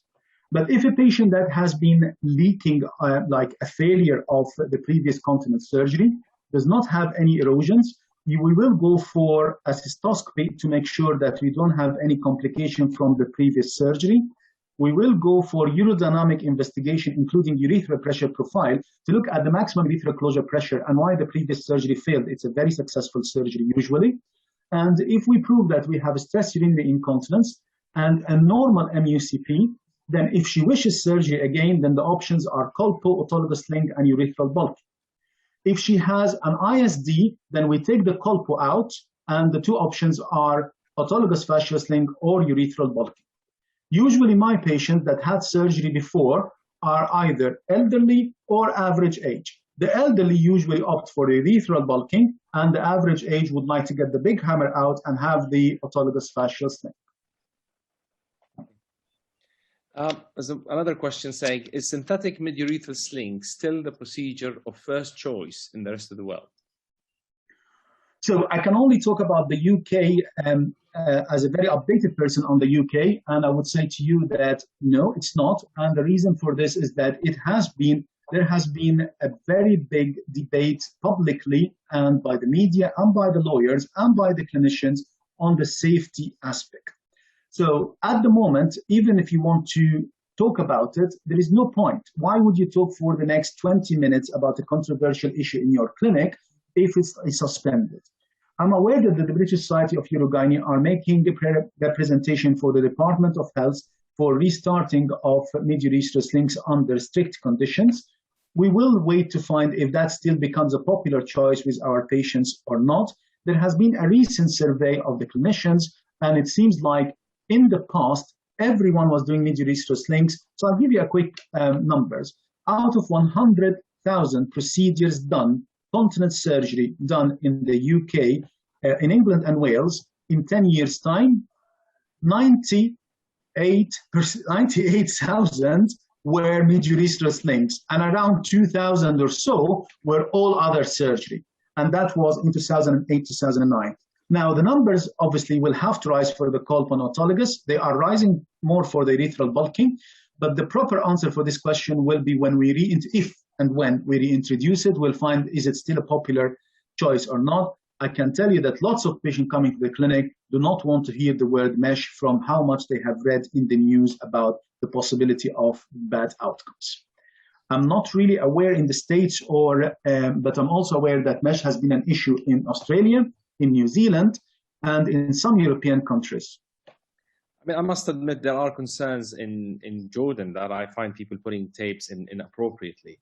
You get an older woman with clear voiding dysfunction symptoms, long-standing diabetes, clear overactive bladder, and people just sticking tapes because they think it's the easy answer. Just the message is tape is not the easy answer to encompass. And you will remember, Abdullah, from your work here that we had similar attitude at some point in the UK, and probably this has led to us where the mess that we are in at the moment. Yeah. So, Mohammed, may I just have a comment? Actually, still in the European Association of Urology, which is a big committee, and in France, in some places in the States, still the suburethral slings is the first choice or the first line of treatment. Actually, the problem is, I don't know why maybe in the UK they stopped using this, and we are sure they may in the future consider this again in selected patients or in patients or doctors. They should have well training to avoid the complications and the problems. Can you comment on this, Mohammed?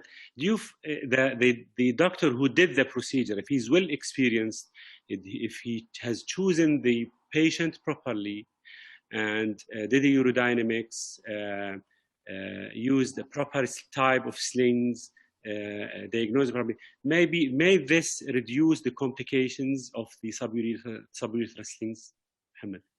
So very good question. Thanks, Ayman. And I don't have an evidence-based answer, being, like an academic person. I know that it has been always said that if you are a high volume surgeon, then the chances that your complication rates are lower. I'm not sure that this applies for the ones that the patient have identified as their main problem. Or their main worry. The main worry is pain. I don't think erosion is that big problem for patients, although some would call it vaginal erosion, call it a problem. But if you talk to them about how it can be managed, they usually are okay with it. It is about the idea of how many would get pain that is related to the procedure, and also how is this pain managed and how much are they going to affect their quality of life. I don't think we have a robust evidence to tell us that high volume surgeons have actually lower rates of complication. I'm sure they do have lower rates of operative complication, so bladder injuries. So, for example, I stand here and say that for primary continence surgery, I do not have any bladder perforation. Having done over 1,000 procedures, I've only had one out of 1,000, and I was demonstrating it for colleagues, and it was in a transobturator tape, not in a retropubic one for primary continence surgery. But what about, is that what patients are worried about? I think there has been research in the UK that have shown that bladder perforation is not what the patient worry, because they also find that it can be easily managed.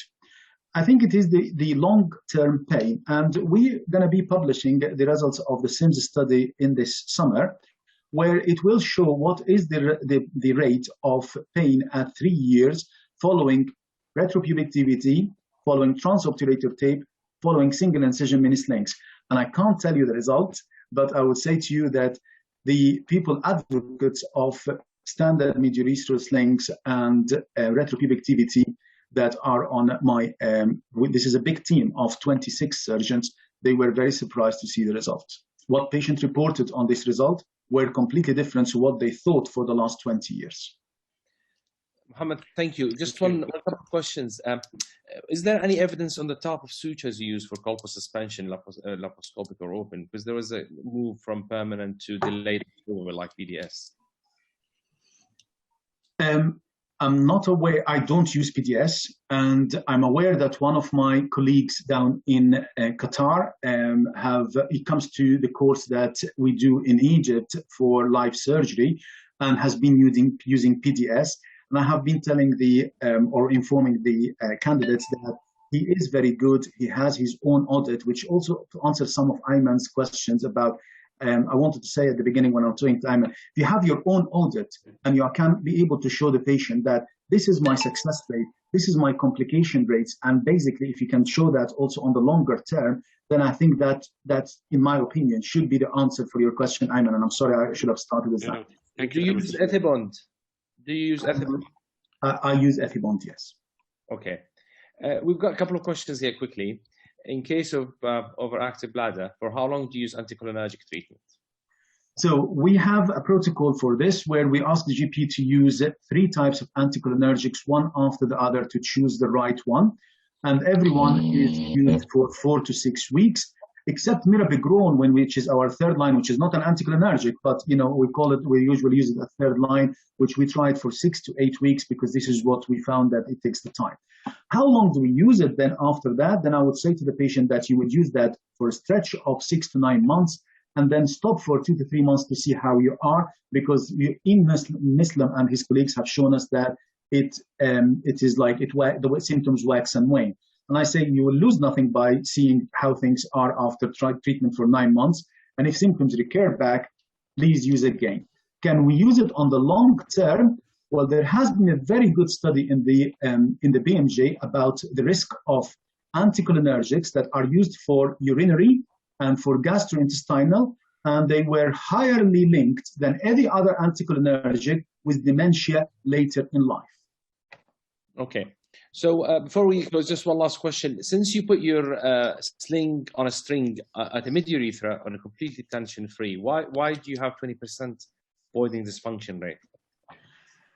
Because I didn't start by putting it under tension-free. So when I started as we're doing it. I was doing a lot of single incision slings, guys, and I used to adjust until the cough stress test is negative. And also for the retropubic TVT, I would do that. So I used to do that with the autologous sling. And now I leave it just about you put your scissor, which is your Ferguson scissor, between the sling and the urethra, and then take it out. But you have to remember that unlike the tension-free tapes, the tension-free tape, there are no sutures holding them somewhere. But for this autologous thing, you have 2 sutures holding it into the rectus sheath. And when the patient stands up, she's completely different from when she was lying down. So this is where my thoughts are. Leave your 4 millimeter, which is the Ferguson tape, between your sling and the urethra, And your stay suture is your helping guide there to make sure you stay in the midline and with the scissor can be coming in and out. And I think then you will reduce your voiding dysfunction. Excellent. Well, I'm going to stop there. Thank you, Mohammed, for a very, very inspiring presentation. Excellent discussions. I think for the sake of time, there's a few other questions, but I think we have to move on. Going back to Professor Freeman, obviously I introduced Professor Freeman earlier, but I would just pass just one minute.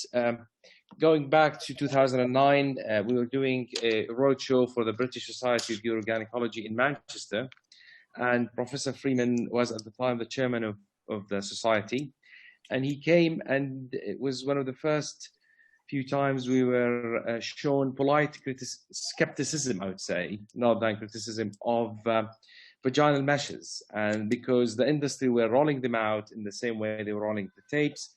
And Bob said at the time, if you want to do meshes, at least enter your data in the British Society database, so you know your outcomes, your success rate, your complications. And then they went on, and he was one of the lead investigators, one of the biggest trials that investigated vaginal meshes in the world, based at the University of Aberdeen. It was Prospect. And Bob would stand in all international meetings and say, if you want to do meshes, at least recruit them into research study, explain to patients that this is within the research remit. It's not still an approved procedure. And obviously, we have the data from this Prospect then. So I would like to ask Bob to give us now a balanced view on the meshes, where we started, how we ended up in a bit of a mess, and where we are now, and how can we avoid this happening in the future. Over to you, Bob. Thank you very much, Ab. Yeah, thank you very much indeed. Let me just get the slide up here first of all. Yeah, so yeah, thank you once again. I mean, when Ab asked me to give this talk, I said, well, actually, my main area of interest is in childbirth trauma, which I've just talked about. He said, well, that's fine, but can you do both? So I hope you don't mind me having to listen to me twice, but it's a real pleasure and a compliment, as I say, to be asked to do these. And to look maybe at the lessons of what's happened with mesh. And Ab's right, I was involved in Prospect, although I wasn't the lead in that by any means. I was involved in the study. But I think it is important that we look back at where we've been, what we're doing at the moment, and maybe where we're going to go to try and prevent a repeat of what's happened with transvaginal mesh. These are my disclosures again. I should point out I'm now semi-retired and I'm not operating, so my comments are based on what I was doing in the UK over the last few years, and Prospect's one aspect of that. I like this. I think as we all get older, we tend to look back on what we've done, and I like this quote from a Spanish philosopher in the 19th century, and it's true. Also true is a thing called the rise and fall of a surgical technique, which is a bit of a tongue-in-cheek, as we'd call it, but it is actually true, because we have a new surgical technique. It's usually a promising idea of value, maybe as a research tool, encouraging reports. You then get widespread enthusiasm for it, strong media pressure for universal acceptance. It gets generally introduced, and you get it as standard treatment. And one day somebody will teach me how to get the lines straight on PowerPoint. But you can see that's not an uncommon path. But then what happens a few years later? Some doubts start to creep in. These results aren't quite as good. We're getting some complications here. There's a damaging survey reported. There's widely publicised medical legal case, condemned by several authorities, only used in highly specialised circumstances, falls into disuse. Operating theatre staff don't know what to do with all this obsolete equipment. And then this crazy thing at the end about old surgeons, as they said, amazing their junior surgeons with rollicking stories of the old days. But seriously enough, this has happened with many different procedures over a long period of time, not just in gynecology. And so it wasn't surprising, as Ab was alluding to, when this came in, when all this happened. And it gives me no satisfaction to say that back on the day, as Ab was saying, a lot of us, not just me, many of us were urging caution about the widespread use of these tapes without good evidence of efficacy or safety. Now, it was a good idea from Ulf Olmsted and Peter Petros, supporting the urethra rather than elevating what they call suspension, as Mohammed's discussed. But it was very heavily and aggressively marketed. so that many people who didn't do this type of surgery were starting to do it. Were we too quick to adopt these new devices? Orthopedic surgeons have been through this with the hips, breast surgeons with breast implants. But in fairness to the surgeons, they were just doing what was recommended.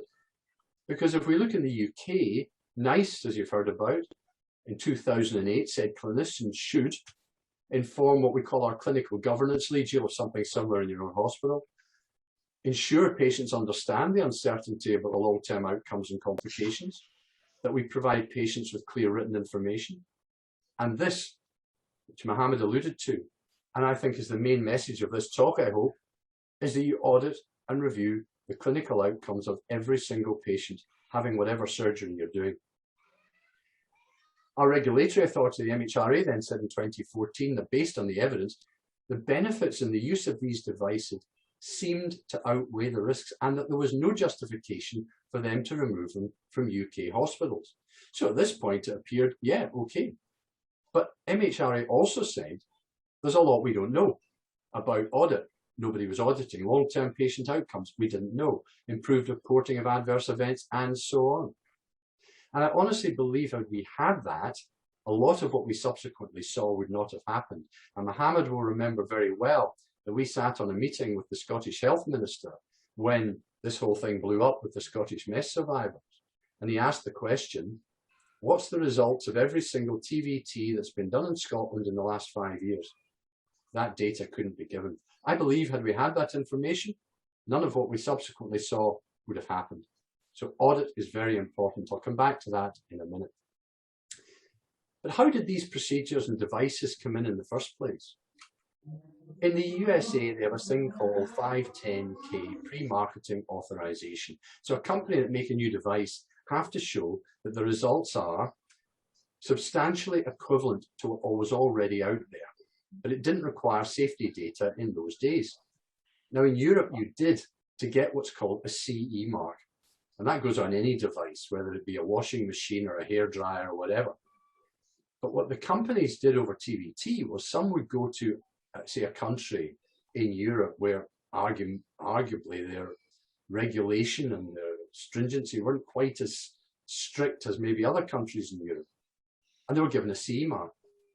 But that meant they could market their product in any country in Europe. And of course, our politicians and our regulators were most unhappy at these devices coming into the UK when they probably wouldn't have agreed to it had they been making the decision. The good news about the UK leaving the European Union is that we will now have what's called a UKCA mark on rather than a CE mark. So hopefully what's coming in subsequently from now on, we will decide upon. So TVT, you've heard all about this from Mohammed, seemed to make sense. Suburethral, you could adjust the tension during the surgery. It's a lower risk of retention or failure. Complications in the retropubic space, hemorrhage, bladder or bowel perforation, which were relatively small. And that's, I suppose, why the transobturator tape came in. Arguably, it reduced the risk of these complications. But because you're close to the obturator nerve, there's a risk of transient groin pain. But in some patients, it was more than transient. The results of the Cochrane review, you've heard already from Mohammed, but this showed 80% cured or improved at 5 years, low rates of tape, we call it exposure rather than erosion, either you like, and the study from Finland, nearly 90% were cured and improved at 17 years. So that's pretty good data. Complications from the trials, again, pain, tape exposure rates low, voiding difficulty, retention was low compared with colpoid suspension. Urgency incontinence, however, was still one of the main symptoms, although as you can see, most women who had it pre-op actually got better afterwards, but there was still a relatively high incidence post-op. And dyspareunia, or pain for him during intercourse, if there was a tape exposure, anything up to 15%. But that's from the trials. We've also looked at our data looking at 13-year follow-up of a randomized trial called Monarch, where we randomized TVT and TOT, looked at the complications, and severe groin or vaginal pain, the incidence at 13 years is actually pretty low. 5% with TVT, and interestingly, it was less with the TOT. I thought it would be the other way around. In terms of outcomes, 80% said they were improved. If you use a definition of cure, that you never have a a leak at any time for the rest of your life, then of course the results are much less. But it suggests that the vast majority of women are not expecting complete dryness, but an improvement, so much so that their quality of life gets better. And again, the urgency incontinence seemed to be the most bothersome symptom afterwards. So pain, long-term, the rates were low. So Cochrane concluded, good safety profile, highly effective short, medium term, positive impact on quality of life. But that was from the trials. What we need are real world data, what everybody else is doing, because the trials are done usually by experts in the field. So you've heard about the British Society of Uroynecology database, and this is I'll tell you more in detail about it later. But looking at stress incontinence surgery and looking at the global impressions of improvement scale, very much better or better was 90.5%. Stress incontinence symptoms, 96.4% were cured and improved, and new onset urgency incontinence, about 10%. Don't forget, of course, that this is voluntary reporting, it's not mandatory. So a lot of people may not have been putting in their poor results. But you're getting a roughly the same ballpark figure. The trials are saying 80% from Cochrane. This is 90%. So we're talking here about reasonably good success rates with this procedure. So I think with mid-urethral slings, we need to keep everything in perspective. All surgery carries a risk. Someone once said there's no operation that can't make a condition worse. And that's why we must inform patients, communicate well, select the patients appropriately, and do good consenting. And once again, we must audit all outcomes. And that's again the main message.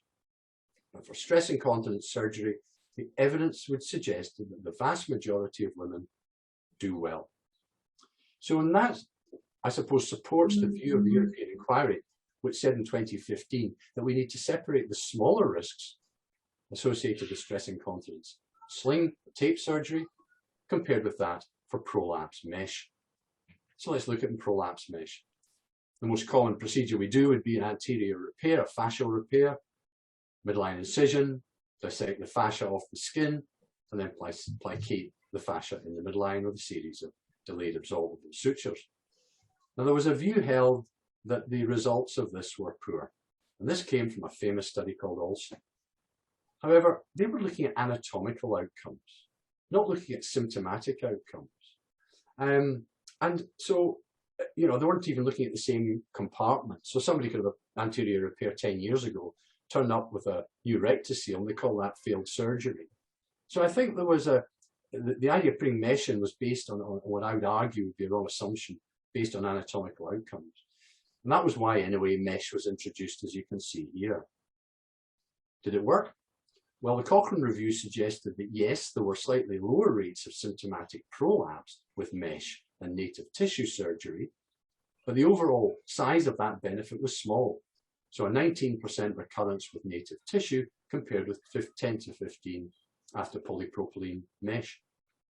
Two randomized trials showed no difference in symptomatic improvement despite better anatomical results with mesh. And the Prospect trial you've heard about, which was 2 trials with native tissue against polypropylene, native tissue against biological. At 2 years, there was a significant reduction in prolapse symptoms in all groups and no difference between the groups in terms of symptoms, quality of life scores, POLQ prolapse measurement, or urinary symptoms, and the complication rates were less than 10%. Of course, one of the main concerns of non-absorbable mesh put in the vagina is the mesh exposure or extrusion or erosion. And so as a result of that, and that only, NICE said in 2017 that we shouldn't use it for prolapse surgery. Also, we didn't know the long-term efficacy, and we should only use it in research and report all adverse events to our regulator, the Medicines and Health Research Regulatory Authority. So I think when we come to use mesh, it's a balance between complications and successful outcome. And that balance is more skewed towards successful outcome for stress incontinence surgery with tapes, and it's skewed more towards complications with prolapse surgery using mesh. So I think that's where we've been. What's happening now? As Mohammed's alluded to and I mentioned, this group of women in Scotland complained very bitterly to the Parliament that they had major complications And as a result of that, the mesh was stopped, as you've heard. A national inquiry was called, and that was reported in Scotland. There was one done in England, one in the European Union, and one in Australia as well. And interestingly, they've all said exactly the same things. These are their recommendations. Every case should be discussed at an MDT, a multidisciplinary team meeting. We should audit and review every case, and that should be part of a surgeon's appraisal and revalidation. Database reporting of adverse events, need long-term outcomes, consent and information. Women must be offered all treatments, conservative, mesh, non-mesh, to make informed choices. They said we must incorporate the patient's views. Now, one of the inquiries said that women felt they weren't believed when they said they had a problem. I find that difficult to accept, maybe in a few cases, but I think the majority of surgeons would have believed what the patient was saying. It's what you do about it that is more difficult. And then they also said retropubic rather than TOT and concerns of not to use prolapsed mesh vaginally. However, in England, what happened was they didn't quite take all of that. They decided on another inquiry called the Cumberledge Inquiry, which was looking at safety review of medical devices and some drugs. And Cumberledge said, as far as mesh was concerned, that they wanted greater knowledge of the incidence and the reasons for all of these things, which had been reported by the women. Now, we know the incidences and the answers to many of these, but pain, as Mohammed was alluding to, is the number one. Now, we've just looked at the prospect trial, which is about to publish this in the BJOG, using the IUA complications classification. We looked at pain at 2 years in the 4 groups. And you can see at baseline, 8.4% had extreme pain. By 2 years, there was a sustained improvement in all 4 groups in the prospect trial. New onset generic pain was low, vaginal tightness with mesh was low, mesh exposure rates less than 2% again, and new onset dyspareunia, the fact was less than 5%. So these results, and certainly again, this is within, I suppose, an expert group we're doing the trial, suggest that these rates of pain are low. The other thing Cumberledge said, we need to know about mesh causing autoimmune disorders.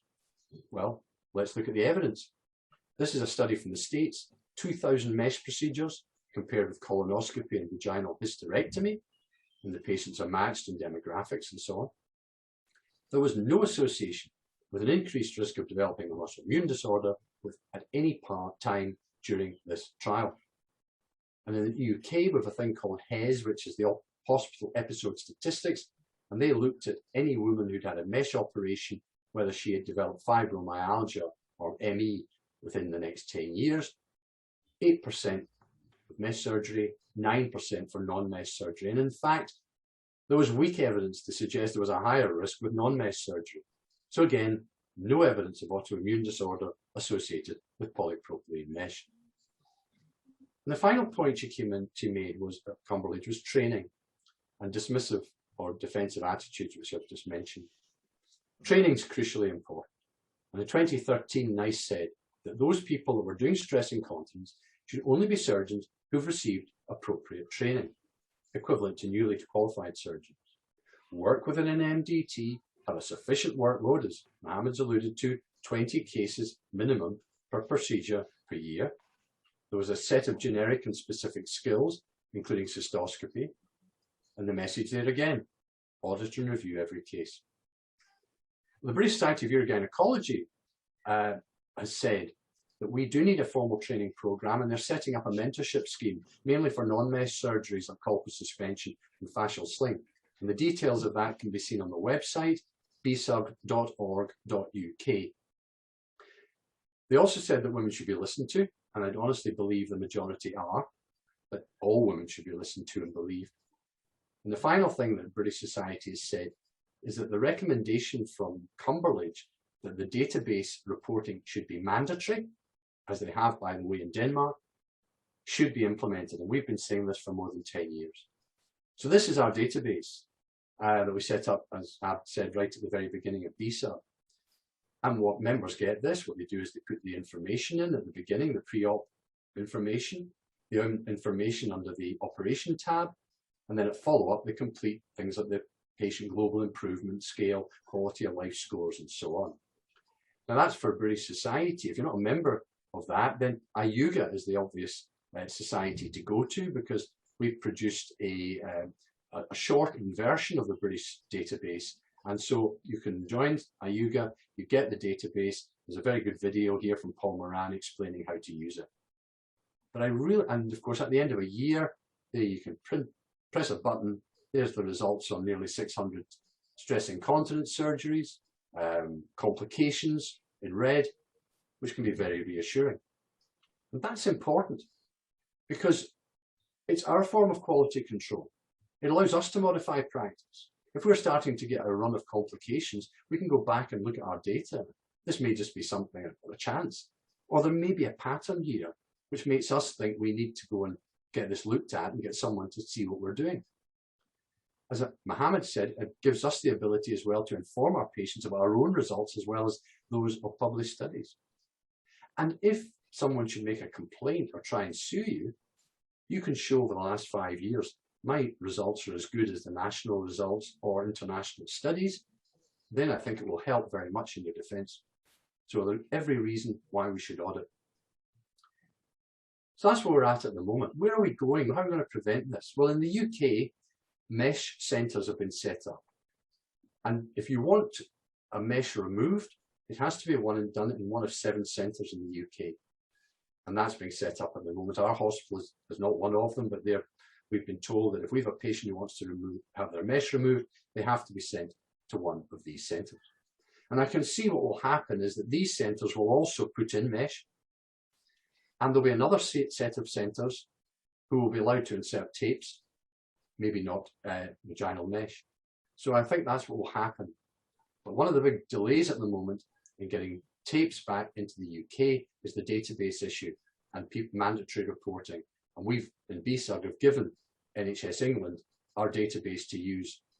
So hopefully that will happen. They're also saying about consent. I don't know whether you do this, but one of the things we set up in our hospital some years ago were consent clinics. A week before the operation, to give the woman time for valid and informed consent done by the surgeon who's going to do the procedure. And legally, we've been told it's not a task you can delegate. It shouldn't be done on the day of surgery. And just giving somebody a consent form with a list of standard risks is not enough. Legally, from that Montgomery inquiry I told you about earlier, it says there must be a careful discussion tailored to the patient needs and her expectations, and that should be recorded in the notes. But realistically, a bit like the pregnant woman with your choice, I mean, this is going to cause anxiety if you give them too much information. Their expectations aren't going to be achieved. We've got to explain it, but we don't want to cause fear and anxiety. So how do we get this? How do we get the balance? It must be individual management. And a new thing that's been developed in the UK is called patient decision aids. And this has been done by our society, the BSOG, through Wailawad and others, taken on by our college, NICE and the NHS. So I'm just going to explain what this involves. You go to the first page, tells the patient why they should complete the form. Part B says you've been through all of the pelvic muscle training, conservative measures, you're now here. You need surgery. Part C, on the right, what matters to me. So there's a list of things on the left, like, I don't want to be wet, a cure of leakage. I don't want to use pads. I don't want a day procedure, and so on. And then they score the importance of that goal, if you like, from 0 to 10. And they choose their top 3 as what matters to them, what they want to have cured. And then what we do is we say to the patient, go on the IUGA website or the BSUG website. And the IUGA one's called yourpelvicfloor.org. They click on patient information, or download leaflets rather. And there you have all these leaflets on the different operations. And the beauty of this is it's done in 16 different languages, which is helpful for women all around the world.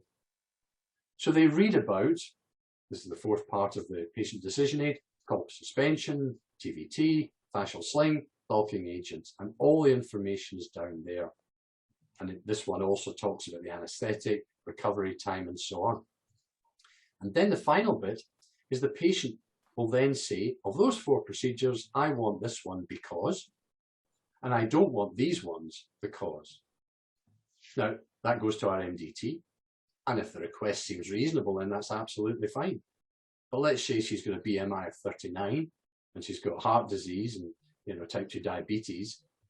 We might suggest that colpoid suspension is not the best choice, and we'll see her in the clinic and discuss that.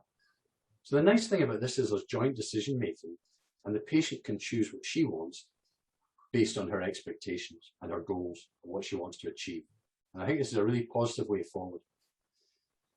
So in summary then, where we've been, I think we do need to be more circumspect when new procedures come onto the market.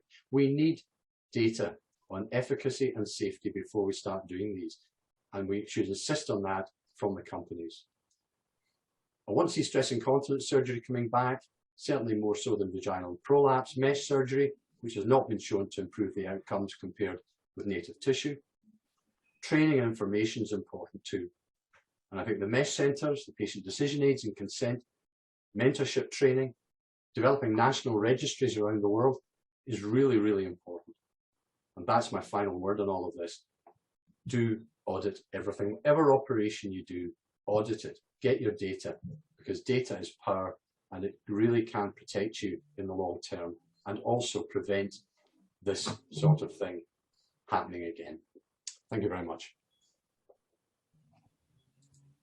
Thank you very much. Very nice, good presentation. Bob, thank you.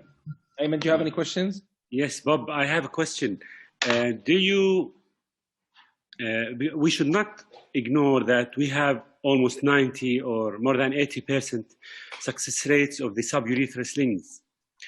But we should also keep an attention that we have some complication rates of around 1, 2, 3, or 4% from the vaginal pain or groin pain and vaginal mesh erosions. Sure. So what do you recommend, Bob, for the surgeons who are still doing these procedures in some parts of the world to trying to reduce the or to maintain the success rate and reduce the complication rates, either technical things or some recommendations from an experienced person like yourself? Thanks. That's a very good question. And Mohammed also can comment if he has any. Yeah, thank you. Yeah, I mean, I think what I've tried to show you the evidence, and I think this is something that's really important. All the inquiries asked for long-term data, and we're now starting to do that. Unfortunately, I wasn't ready in time for the Cumberledge inquiry, but I think the long-term outcomes should reassure the majority of patients that the complication rates do seem to be quite low. Now, Mohammed, I think, mentioned earlier, they've got some data they're going to publish.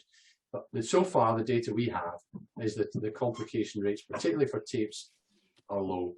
I mean, you can never prevent these things in every case. The only thing I would say is in a patient who wakes up immediately after a tape procedure in severe pain, that, unless if you've excluded a hematoma, that will probably not get better. And our practice was always, if within the next week that pain has not improved and the patient can't walk properly, we took the tape out. And I think in Scotland what happened, many of these women, we'll leave it for another few months and see what happens. These don't get better, they get worse. Bob, first, again, for the audience, if anybody have any questions, please post it in the Q&A at the bottom of the screen.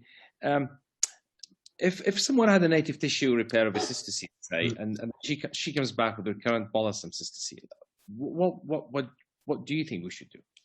For the recurrent cystocele? Yeah. Someone has got a native tissue repair and they. Yeah, I mean, should we put a mesh? Consider a mesh?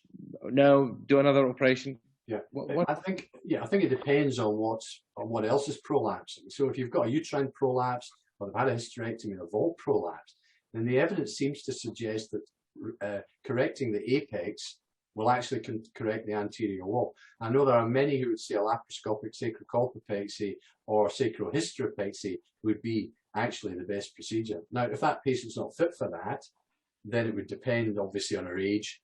I mean, if she's a young woman, then you may have to consider an anterior sacrospinous, for example. And in those situations, I don't see why a biological mesh shouldn't be used. I think the risk with non-absorbable mesh would be high.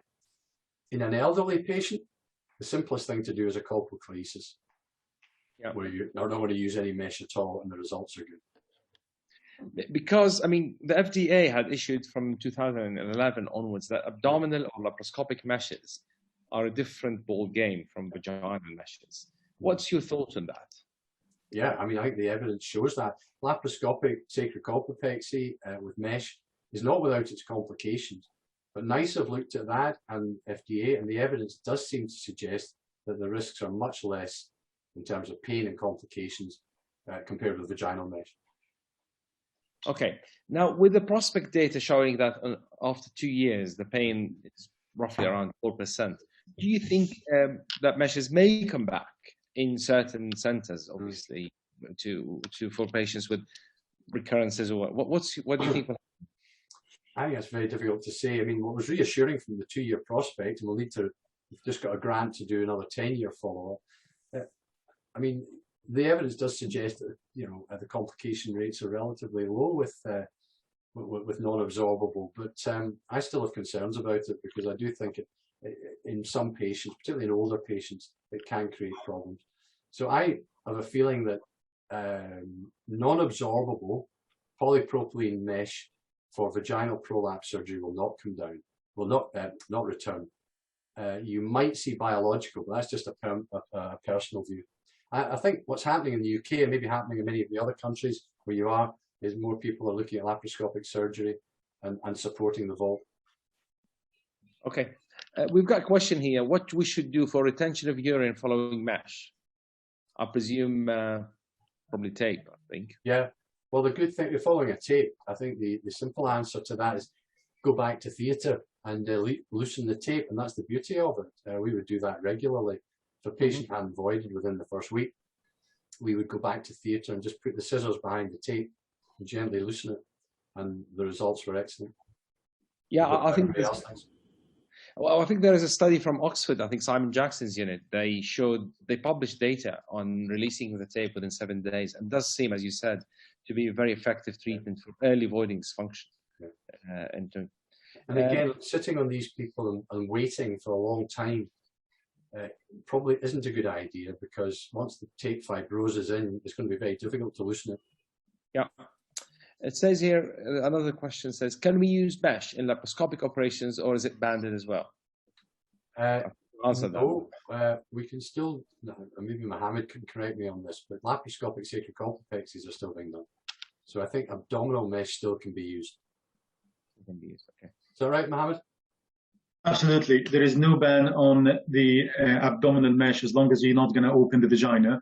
And we are regularly doing abdominal sacrocolpexy. How can you know? Oh, okay. Yeah. But what if you can open the vagina during dissection? Oh, sorry. If you open it accidentally, fine. But as long as you're not going to place the mesh vaginally, and, you know, and then just go up with the, you know, there was a technique before where you open vaginally, put the mesh vaginally, and then put the stem laparoscopically. Yeah. So it's an abdominal operation, and obviously if you get a suture through, or if you accidentally open, that's fair enough. This is just a surgical, you know, hiccup. Yeah, sure. Yeah, Abdullah, okay. Can we move to the next, because we are late? Okay. Yeah. Okay. Well, I would like to thank speakers for their excellent presentations. Thank you both very much, and hope you enjoy the match tonight. And now we move on to the next speakers, please. Okay, thank you very much, everyone. Thanks. Let's now move away from the meshes and its complications and pain to the evidence or energy-based devices in the urogynecology. This is a new subject. It's a hot topic, and it will be best presented by my friend, Professor Piotr from Poland. He's a professor of urogynecology. He's the former head of the operative gynecology ward in the military hospital in Poland, and he's the chief editor of the Polish Plastic and Reconstructive Surgery. And he is one of the best people in the world to talk about the laser, radio frequency, and HIFO, which is high intensity focused ultrasound, in the treatment of different pelvic floor disorders. The floor is yours, Piotr, please. And thank you again for a very nice invitation. I would like to express my gratitude to be among so eminent leaders in the field of our world, urogynecology. So, energy-based devices in urogynecology, quackery or science. So there are a lot of confusion, a lot of mess in this field. There are many companies pushing their devices on the market, and I realized that the doctors, especially young doctors, not only gynecologists, are a bit confused, and there are many questions. Is it safe? Does it really act? There is more marketing than efficacy of these devices. We know that there are some warnings by FDA, by COG, by IUGA, and what to do with it. So let's start with lasers. CO2 laser is a light of the wavelength of the 10,060 nanometers absorbed by tissue water. The penetration depends on the amount of water in the tissue, but the depth of the penetration of the CO2 laser is 0.8 millimeters. We should remember that the thickness of vaginal wall is 3 millimeters, and looking at the lasers in this respect, we can expect the effects on the vaginal wall and on the urethra in different way. We should look at this. With CO2 lasers, we can affect only superficial layers of vaginal wall, and talking about lasers as devices that can treat stress urinary incontinence is, in my opinion, misleading. But going further, lasers create a small hole in the vaginal wall at the depth of 0.8 millimeters. This hole is filled with plasma. There are many of these holes. There are fractional lasers that covers the whole vaginal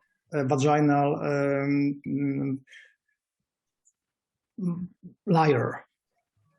What is the effect of action of the laser in the vaginal wall? Warming up adjacent tissue that leads to release hot shock protein, which induce growth factor, which boosts fibroblasts to produce collagen, elastin, and proteoglycans, and hence rising glycogen concentration, lowering pH, and thickening of the vaginal epithelium. And this is a histological example of the epithelium, vaginal epithelium, before and after performing a laser treatment. There are many papers about lasers, CO2 lasers in the therapy for urinary incontinence. So I'm not an aficionado of this technology in treating stress urinary incontinence, but for example, in this paper, a doctor, urologist, in conclusion, claims that vaginal laser therapy has shown potential and demonstrated its safety in urology as either a complementary or alternative treatment to existing treatment. We should pay attention on this, that this technology are maybe not very effective as gold standard in urogynecology in treatment of stress urinary incontinence, but are really safe with almost no side effects. The next hero of my presentation is radiofrequency. Radiofrequency is an alternating current that flowing through a tissue encounter an electrical resistance and then creating a heat. This heat is a rise in the temperature of the tissue up to 47 centigrades. We know that this technology have been used in gynecology and in surgery for many years. I've been using in my practice the device by Elman, which is an excellent tool to cut the tissue with leaving the very low temperature template when compared to other devices in classical electrosurgery. Similar to the lasers, radiofrequency warming the tissue, and this way inducing releasing hot shock protein and boosting fibroblasts to production collagen, elastin, and proteoglycans, and hence increased concentration of collagen, elastin, rising glycogen concentration, lowering pH, and so on. And similar situation, histological sample before and after RF application on the vaginal wall. An example of a paper, new concept for treating female stress urinary incontinence with radiofrequency, and very nice conclusion. The treatment of SUI with radiofrequency on the urethral meatus has no side effects, being a low-risk method that reduces urinary loss in women. However, to assess its validity of the study, larger clinical trials are warranted. A statement beloved by scientists. Another hero of my presentation, high-intensity focused ultrasound, HIFU, has been known in medicine for over 20 years. Is used for ablating tumors of different localization, such as breast tumors, liver tumors, prostate tumors, and even myomas. But we must remember that this energy, ablative energy, doesn't refer to aesthetic medicine, to plastic gynecology, or even urogynecology.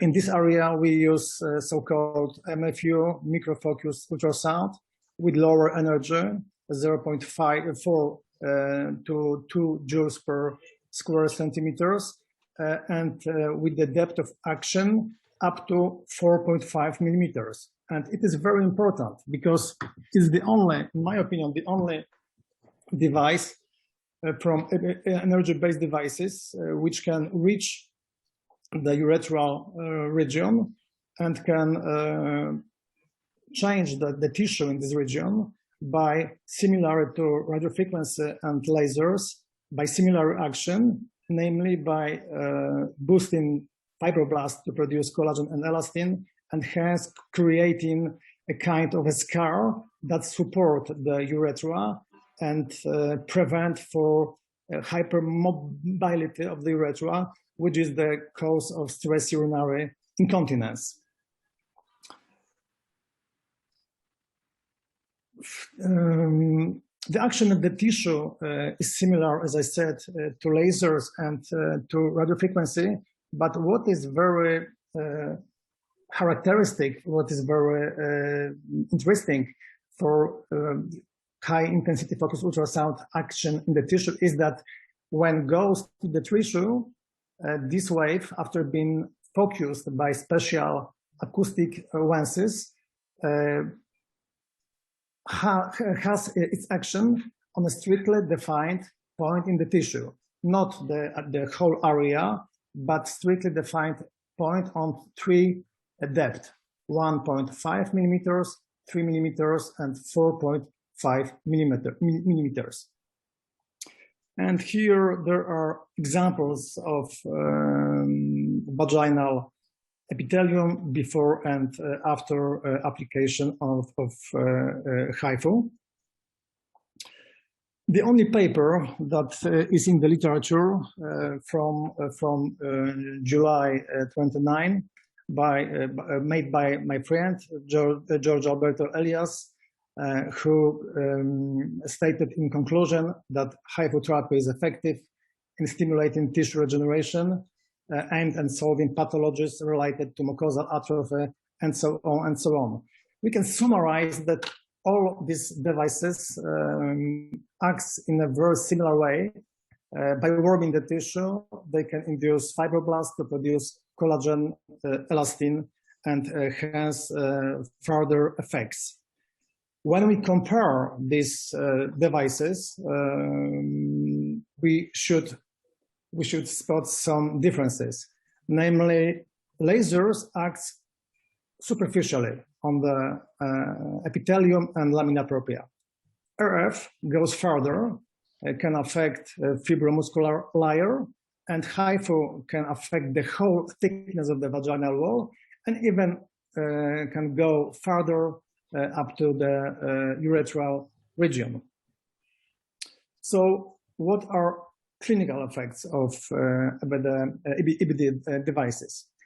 Vaginal shrinking, better hydration, reduced pH, rising lactobacilli, vaginal epithelium thickening, urination improvement, it especially refers to HIFU, generally sexual life improvement, because thanks to its action, the vaginal well-being is much better.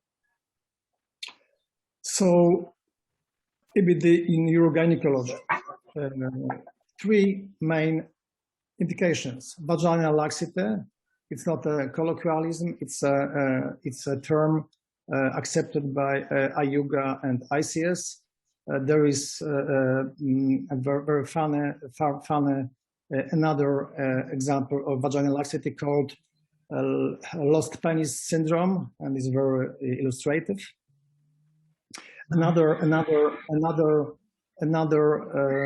indication, urogenital atrophy, and especially radiofrequency and lasers are powerful tools who can affect the vaginal epithelium even better than topical steroids, so estrogens, and stress urinary incontinence. Of course, early stages and the proper tool to treat this condition is HIFU and maybe RF, and I'm sure that CO2 lasers are not proper devices to treat it. So, but there are quite different opinions about these devices. We know that prominent organizations like FDA warns against the use of energy-based devices. I can't agree with this opinion, and I talk about this a bit later. There are recommendations for patients, recommendations for care providers. They are not banned, but there is only warning and statement that further risk to assess the safety of these devices. I've been using these devices for over lasers 5 years, HIFU 2 years, RF 2 years, with very good results when it comes to the final effect and the patient's satisfaction. But of course, the very important is the proper patient's qualification. Another warning by the American College of Obstetricians and Gynecologists, by IUGA too, and in the opposite, the position of leader in the field of aesthetic gynecology, such as Alexander Bader, Stefano Salvatore, Giorgio Elias, who emphasize the safety and effectiveness of these devices. What can be a conclusion? There is no randomized clinical trials. There is one center study with a short follow-up, but there are 20 studies from peer review of journals confirming clinical effectiveness and beneficial histological changes. There are 3 ongoing multi-center studies, and maybe this study shed some light and I hope prove the effectiveness of these devices. So when we can use EBD, it's especially for very careful and not over-optimistic doctors. When there is a poor or no effect of therapy based on evidence-based medicine, when an operative treatment is premature or unnecessary, And of course, if a patient doesn't want a surgery. So thank you very much. Thank you for attention. Thank you. Thank you very much. Very nice presentation. We have a question from the audience. Are all lasers the same in terms of outcome? And what about long-term complications, especially when you have repeated the treatments? So, as always, laser is only a tool, like a knife. When we can use it properly, with knowledge and with we are careful, they produce a great result, especially when it comes to urogenital atrophy. There are different types of lasers, CO2 lasers, erbium lasers, and these two types are mainly used in gynecology.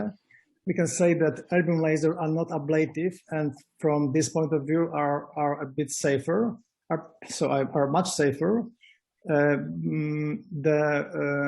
The setup of the devices by a factory are so thankful that there is really low risk of burning the patient. But of course, we must remember about some tricks, tips, like preparing the vaginal wall, especially in patient after menopause with topical estrogens, and so on and so on. Thank you. Another question is the HIFO. This means that the HIFO is the best treatment because you are well experienced in HIFO, Piotr. Do you think it's better to use HIFO in these cases? So I think that HIFO is the only conservative treatment which can affect low stages of stress urinary incontinence, and I have some experience in this respect. As I said before, lasers are too shallow, but there are many papers about radiofrequency with a very good results when it comes to treat stress urinary incontinence. We must remember that all energy-based devices has a transient effect on the vaginal wall, on the tissue. The effects last 1 to 2 years, and the procedure after that time should be repeated. Thank you very much. Last question. If you have a patient with a mild cystocele and vaginal laxity, do you prefer to use a laser treatment or a radiofrequency? So I prefer HIFO. I prefer HIFO because laser is too superficial. Laser can affect only epithelium. The problem with laxity lies in fibromuscular layer, not in the epithelium. HIFO can affect the full thickness of the vaginal wall. With 3 cartridges, 1.5, 3 millimeters, and 4 maybe not. 4.5 is for stress urinary incontinence. But with these 2 cartridges, we can affect the whole vaginal wall. But for example, if I have a patient with after menopause who has not only vaginal laxity but also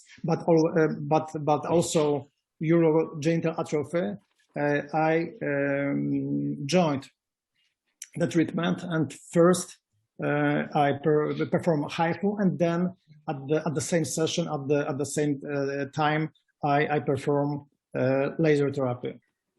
Okay, thank you very much. But we are very late in the presentations, so I want to thank you very much for a very nice presentation, for putting these points very clear. Now we'll move to the last talk, which will be presented by Professor Buhaira Al-Gayoushi. She is a consultant of obstetrics and gynecology and reproductive endocrinologist in Dubai. and she was the head of fertility department at East Kent University Hospital. She will talk about treating obesity from gynecology perspectives. Maybe she will have some comments on the obesity effect on the urogynecology part. The floor is yours, Buhaira. Thank you very much. Thank you, and I'd like to thank the Jordanian Society of Obstetricians and Gynecologists and the RCOG, and of course Novo Nordisk for inviting me to give the talk. I just feel maybe I'm the odd one out here, but I've dabbled a bit in urogyny in my early years, and certainly with Piotr's talk, I've done aesthetic gynecology. I've actually treated a patient, an elderly patient, with mild urinary incontinence with laser. Just she wanted to drink her coffee and not leak. So it does have a role, but of course you're the experts. But moving on, because I know I am between you and the England and Scotland match, and of course we're overrunning a bit. So moving on. Let's see if my screen will move, but I'm here as a representative for Novo Nordisk to talk about their product and how it has an effect on obesity, and mainly how obesity has an effect on gynecology, and specifically for me as an IVF consultant, infertility and mainly polycystic ovaries. So what I hope to cover over the next few minutes is definitions, what obesity is and how it's become, its link with fertility and polycystic ovaries and how we manage it, and actually a bit of an emphasis on liraglutide, or known as Saxenda. So if we want to look at what the classification of obesity is, just, between all of us, we know that BMI of 30 and above, then we're talking about obesity, and then it's further classified into class 1, 2, and 3 based on the level of the BMI. So I think we all seen these types of patients in our clinic. But how do you know that a patient is obese quickly?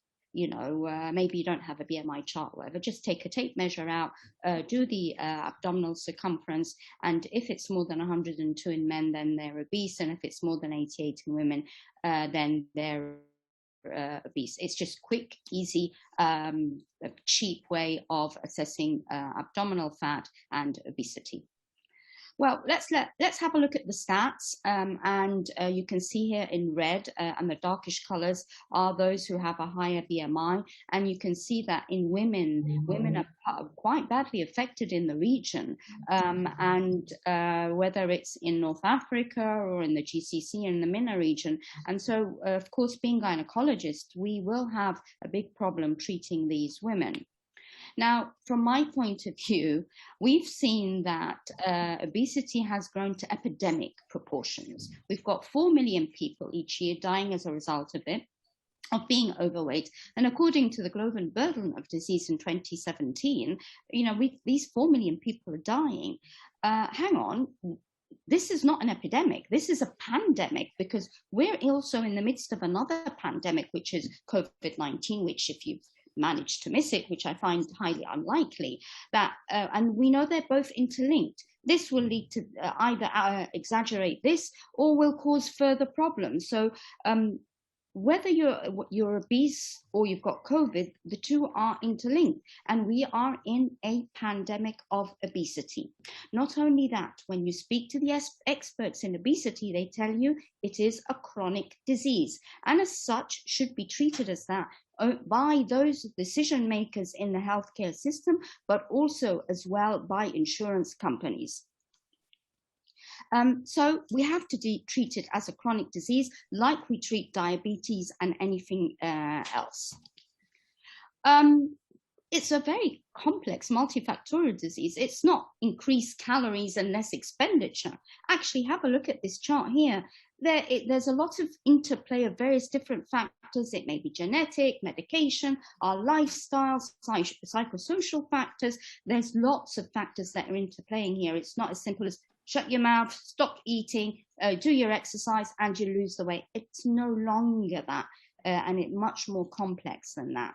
Now, if we look at this chart here, we know that obesity is related to multiple comorbidities, not just in gynecology, but if we look on the M's on the side, metabolic, mechanical, mental, and monetary, those are the 4 M's that are associated with it. But of course, there are other issues on general health. From my point of view, subfertility is a big problem, even when we get the women pregnant. And of course, I cannot forget my Urogyne colleagues. Incontinence has a big issue here. Even when you treat them, if they're still overweight, then they've still got this factor which may lead either to that the procedure or the treatment measures unsuccessful or recurrence.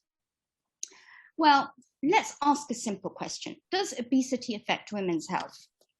Oh yes, it most certainly does. But well, then how? The list just goes on and on and on. As you can see, every single aspect in women's health is affected by obesity. It doesn't matter which subspecialty you are in, you will be affected by it, and at every stage.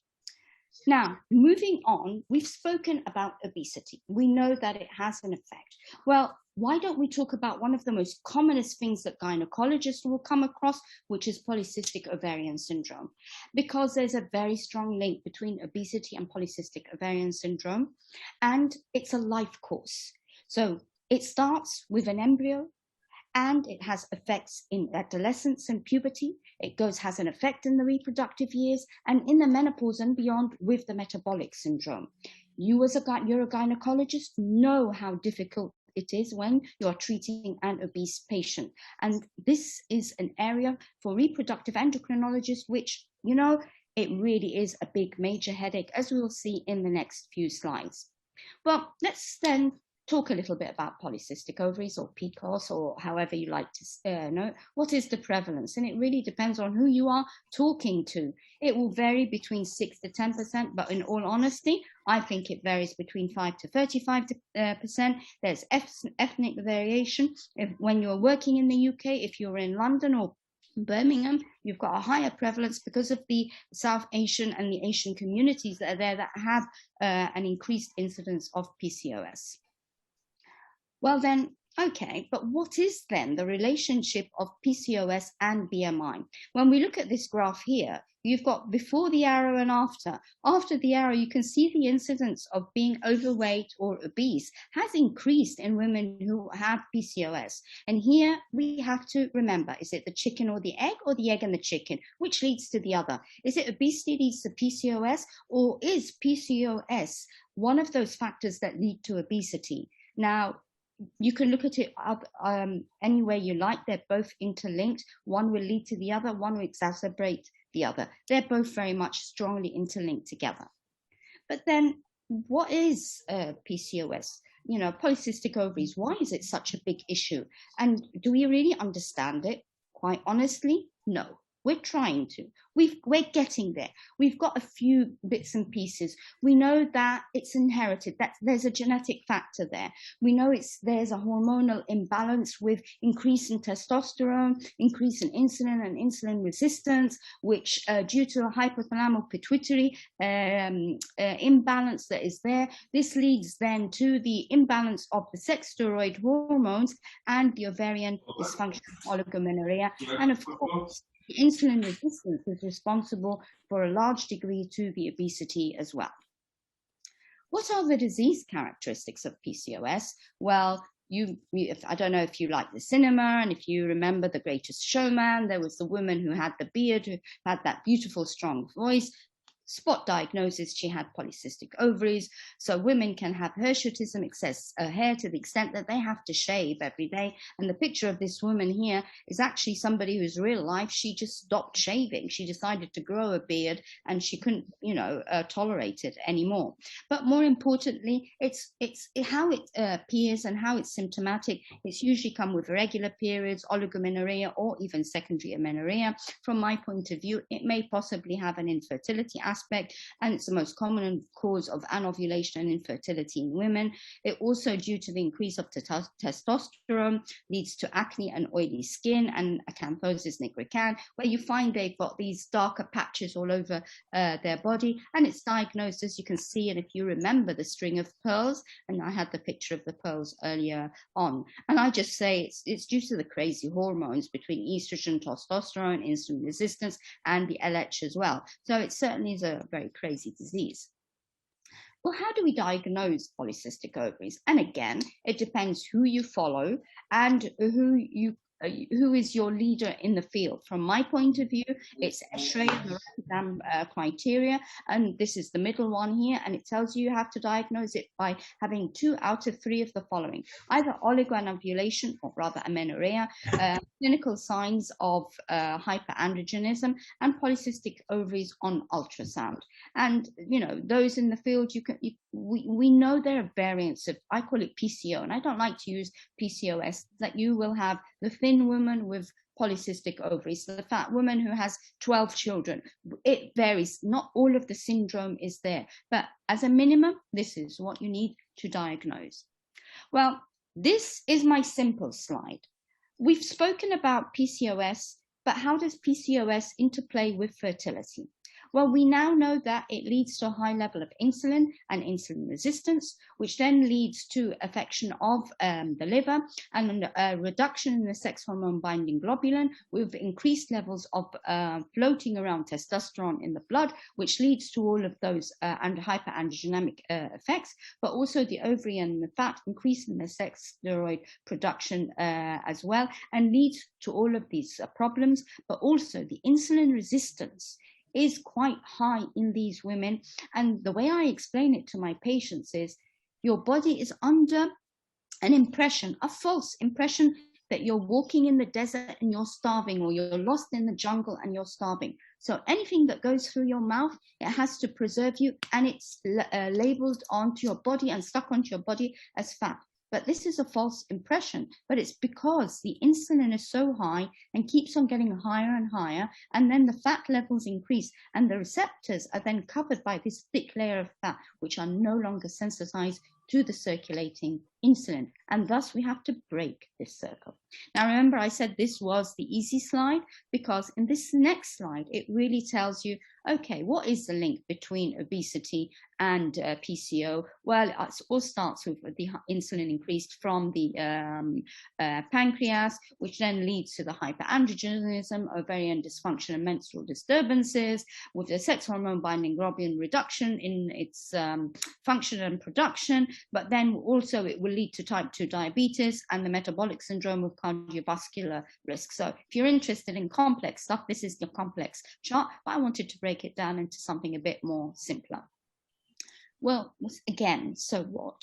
What is the risk of PCO in women with obesity? And if you remember in Mohammed's talk at the very beginning, he showed this chart and said, you know, if you cross the line, then it's either significant or it's working. And this is a study here of about it's almost 2,000 women. It's a meta-analysis, and it shows that there is a higher risk of PCOS in women who are obese. And again, remember the chicken or the egg or the chicken, which started it all off. We're very difficult, we really don't know, but there is certainly a link between the two. So we now know there's a link, but what is the possible long-term effects of PCO in itself? Well, subfertility. You're an obstetrician, do you really want to be scanning and delivering a woman, whether by cesarean section or otherwise, with a high BMI? You're doing your surgery for urogynecology, you know that there is a risk.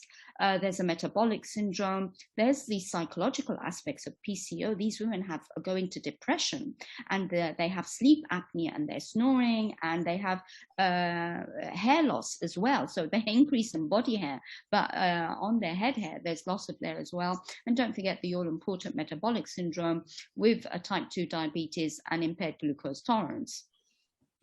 Well, when we look at this chart here, it says, what's the risk of ovulatory infertility? And is it increased in women with obesity? And if you look here, it shows that when you increase the BMI, there's an increase in anovulation as well. And this is very common then in PCO women. PCO women usually don't ovulate when they have a high BMI or have a high degree of anovulation. And that is because of the obesity, because and I'm not talking about lean PCOS, I'm talking about the obese PCOS, because of what I explained before with the insulin resistance and how there's an increased level of the LH and hyperandrogenism.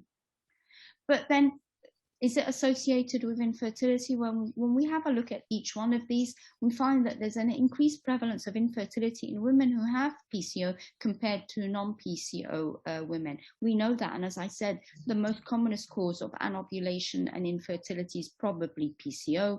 When we look at them in even various different BMI levels, look, the higher BMI level, the more infertility problems you will have. But also when we go forward and treat them, there's an increased use of fertility hormones, whether we're doing IVF or ovulation induction. So it's impacting me as a fertility specialist at every single level. When we have a patient in clinic, and I'm sure that all of us and all of my colleagues here do this, you don't just focus on urogyne, you don't just focus on PCO or fertility or whatever, because with PCO, there's the long-term effects. As I said, it will affect from puberty, from the reproductive age, from the menopause and beyond with the metabolic syndrome. We know this from the long-term consequences of polycystic ovarian syndrome as published by the Royal College, and of course the American Association of Clinical Endocrinologists have put their position statement there as well. We've provided through the Royal College information leaflets for patients for their long-term health, and it's something that we need to be sharing with our patients. And I think we need to start early. As soon as we diagnose polycystic ovaries at the puberty stage, this is when we need to be having the discussion and empowering our patients with this information. What are the metabolic challenges that we have in women with PCO? Well, I think it goes without saying, we know that they are prone later on in life, and maybe even early on. We know that when they fall pregnant, they're prone to hypertension, preeclampsia, gestational diabetes, later on in life, non-insulin dependent, diabetic, metabolic syndrome, cardiovascular disease, and excessive weight gain. So it certainly has a big impact as well. Well, then, how do we manage? What's my first line treatment? What am I going to do? And it doesn't matter whether fertility or otherwise. First line treatment is lifestyle. First line treatment is eating healthy. First line treatment is physical activity, losing the weight. You do that, you lose the weight by 5 to 10%, then you're on your road to recovery and treating all the ills of PCO that are there. We know that by 5 to 10% weight loss in women with obesity, they will start having regular periods, they will start cycling, they probably no longer need fertility treatment, and their life is so much better. But also the levels of androgens are dropped as well. And then even when we need to go forward for fertility treatment, then they're more responsive to the ovulation induction drugs. And let's go back to the ESHRE guidelines. When ESHRE said, how are you going to manage polycystic ovaries? When you look here, first line treatment is lifestyle. You're going to tell them about physical activity. You're going to tell them about a diet. You're going to tell them about anti-obesity drugs to help them along the way. You're going to send them to the nutritionist. You're going to help them out with the gym. I remember a while back in the UK, a GP would get a red flag if somebody hit a BMI of 30, and they would send them on for a course of Weight Watchers. So it's certainly something that we need to be looking at and managing individually in our clinics and having that discussion with our patients. Well, does weight loss improve clinical features? It certainly does, because we know that we'll lower the insulin levels, and then the patient will become responsive to the insulin and start losing the weight, and we're going to decrease the insulin resistance, which is going to lead to the low levels of the circulating androgen, which are going to lead to cyclical activity of their periods. They're going to feel so much more psychologically better, and then not forgetting long-term effects of the metabolic syndrome and all the other symptoms they may have, and helping with fertility treatment. So what is the different treatment modalities? I'm not going to talk to you here today about how we manage and treat PCO from the fertility point of view or from the gynecological point of view, I'm going to focus more on obesity, management of PCO. I speak to my patients, I put them on a weight reduction program. I tell them we need to talk about a diet control, and I'll send them to a dietitian or nutritionist. I'll tell them about exercise. Do whatever exercise you want in a gym, at home, the Nintendo, Wii Fit, swimming, walking, whatever it may be, as long as you expend that energy. We need to look at insulin resistance management with the metformin or otherwise, lifestyle choices, GI diets. But we can offer anti-obesity medications. And for the purpose of this talk, it's liraglutide, which I'll be talking about in the next few slides a little bit more. What happens when we lose the weight? When you look at the slides here, when we lose the weight, then the level of androgen will drop, which will then improve the symptoms that women are suffering with PCOS, but also the insulin levels, the insulin resistant level is improved, and they become more sensitized to the insulin and lose more weight, and we break that insulin resistance vicious cycle. But also we know with fertility, the first thing, go and lose the weight. I don't tell them go and lose the weight and that's it. I tell them go and come back either after 3 months or 6 months. You choose, provided that you've come back, lost the weight. I will support you. I will help you. Tell me what I need to do and I'll do it. You have to be there. You have to support them. You can't open the door and tell them go and lose the weight and come back. You need to direct them and help them. How are you going to use the weight? What medication can you give them? How can you prescribe it? Who do you need to refer on to? How can it be managed within a multidisciplinary team? We also know, and this is an interesting meta-analysis from Rittenberg et al., in which he looked at 33 studies over almost about 50,000 ART cycles. And what they found was that with a higher BMI of more than 30, there was lower clinical pregnancy rates in IVF. There was a lower live birth weight with a higher level of miscarriage. And of course, a longer duration of gonadotrophin stimulation, which are fertility drugs, and a higher dose of fertility drugs, which increases the cost as well. Well, then let's talk. What anti-obesity drug do I want to talk about for the purposes of this talk? And for Novo Nordisk, I'm here to talk about liraglutide. What is this? This is a once daily subcutaneous injection.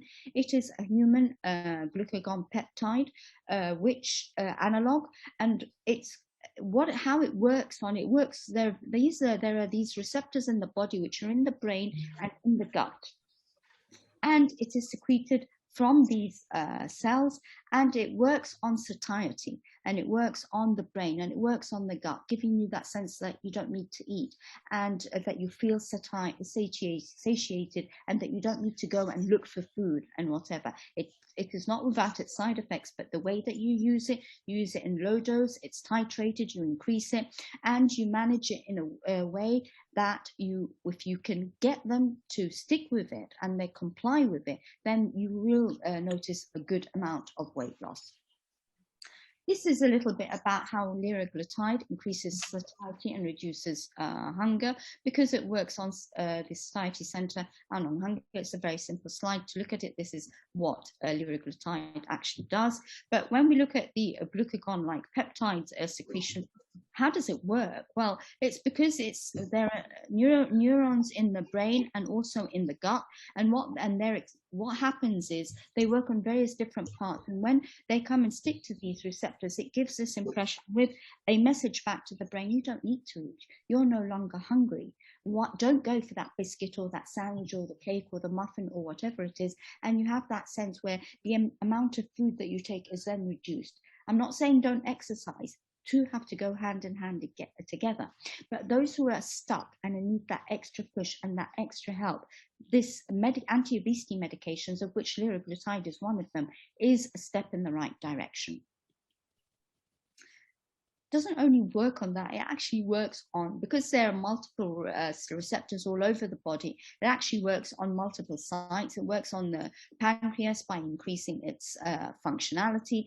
It will work on the heart by, when you reduce the weight, the cardiovascular risks that are there, but also on the brain. We know that that's the important way that it works, by decreasing food intake, because you're feeling much more full. It delayed, but on the stomach, now on the GI GIT, it delays gastric emptying, so the food is in your stomach longer, so you don't feel that hungry, but also it works on the insulin resistance and on the glucose and lipogenesis. Going back to IVF and treatment with liraglutide, weight loss in whichever method, and I'm not condoning just liraglutide, whichever method, it's the exercise, it is the metformin, it is the other anti-obesity medications, may even be bariatric surgery. There are women who come to me who have a BMI of more than 40 or 45.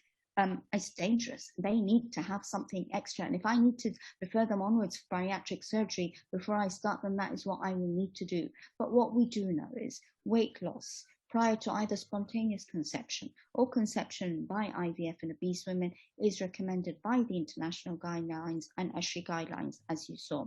It's very important. One of the assets that we can use to us is liraglutide. There's lots of other medications out there. We don't use it on its own. It is within this weight reduction program, which is the diet, the nutritionist, the weight loss, the exercise, and the obesity medications there as well. And then, because we're in this meeting, obesity, fertility, and PCOS, yes, they are interlinked and interrelated. But I'm also a gynecologist. I've stopped obstetrics, thank God, many years ago. And it really doesn't matter what you see in the clinic, whether it's major or minor.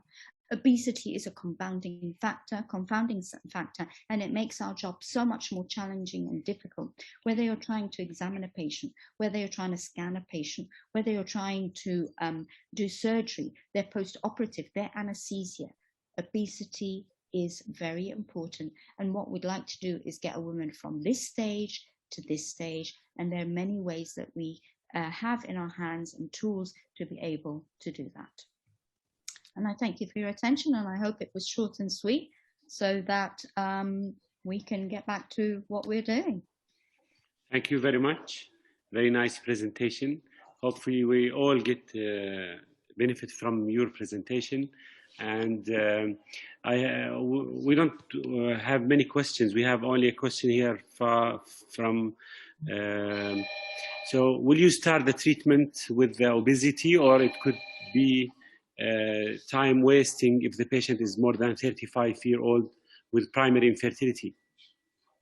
It really depends. That's a very good question. And as we know now, we're in the time of individualized care. I have to take into account what are the other factors that are associated. Is it male fertility associated as well? Do I have a good egg reserve or not? I'm sure I'm not going to lose out on fertility if I can take 6 months out of the fertility treatment to put them on a weight reduction program, for a very simple point that sometimes my treatment is not going to work if they don't lose the weight. Now, the question I would say is, if she's 40, would I then delay? No, I wouldn't. But if she's 35, I can afford 6 months to lose the weight. Before closing the session, my last question is, for those morbidly obese patients, does the new operations or the bariatric operations, sleeves or something, does it affect the outcome of polycystic ovary syndrome? Is there any evidence on that, are you aware of? The evidence comes from the weight loss itself. For those who are morbidly obese, and if they're young, and I actually, in this part of the world where I practice, and this is in Dubai, we have bariatric surgery is very common because obesity also is very common. So they probably already come to me having had bariatric surgery.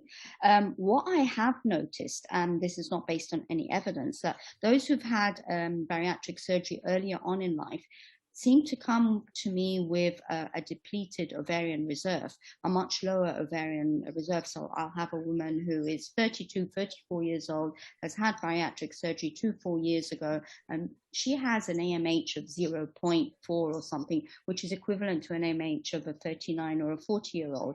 Now, this is not across the board, and in some patients, it does have effect. But in my PCO patients, it usually has the good effect, the positive effect, because when we reduce the burden of the adipose tissue and the insulin resistance and the LH, then we improve that as well. And it goes And it goes with the saying that when you have a 5 to 10% reduction in weight, you will have an improvement in their life and in their fertility.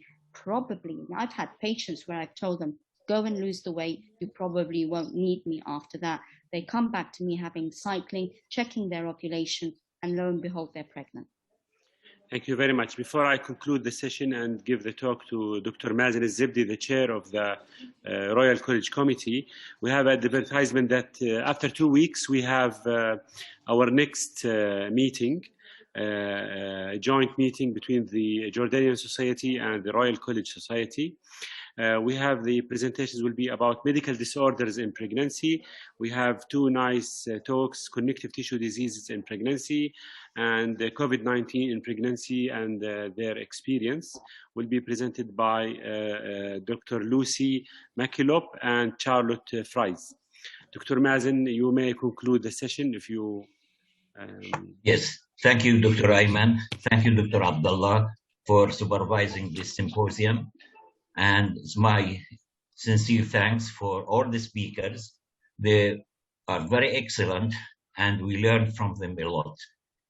I thank Dr. Bahira because her topic is excellent. I am interested in BCO, and I found her talk was very comprehensive and excellent and informative. Thank you again, and wish you good luck. Thank you, Ayman. Thank you, Abdullah. Thank you very much. Thanks to all the speakers. Thank you very much. Excellent. Thank you. I appreciate your presence, Abdullah. Thank you. Thank you so much. Thank you very much. Bye. Bye, Mohammed. Good night. Thank you. Well done. Enjoy the match. Yeah. Good luck. Good luck. Thank you all. Trying to win. Bye-bye. Bye-bye. Have a nice evening. There's the Thank badge. you, Doctor.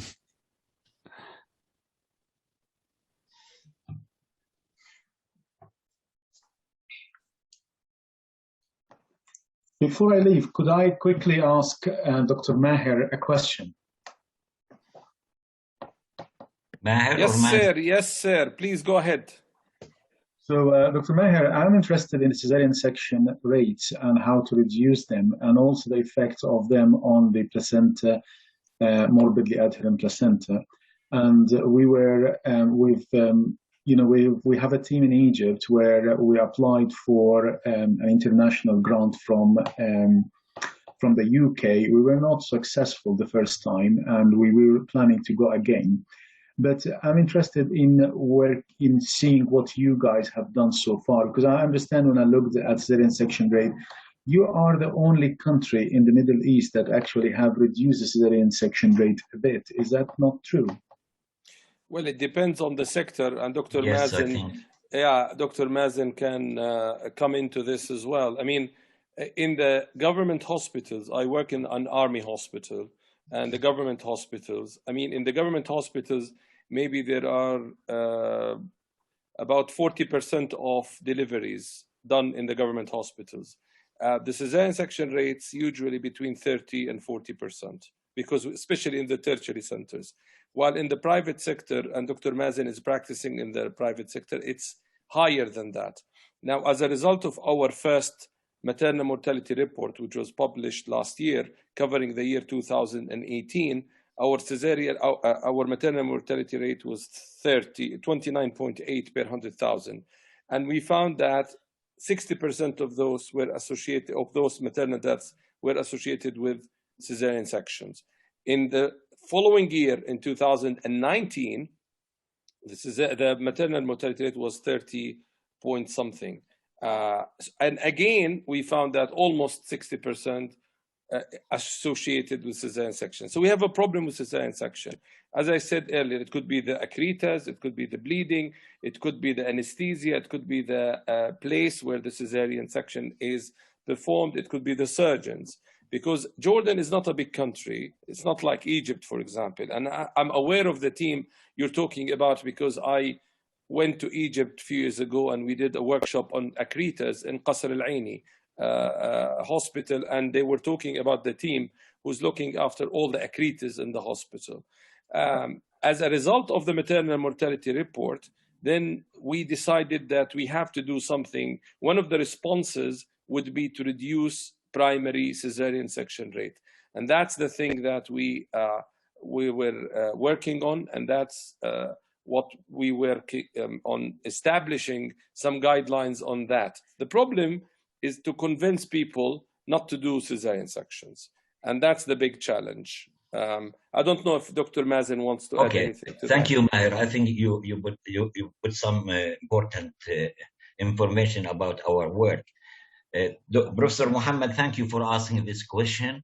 I am honored to be by my colleagues to be the oversight committee chairman for how to reduce primary cesarean section in Jordan. We worked for the last year and a half, and we already put guidelines. And I'm glad if you send me your email, I can post it to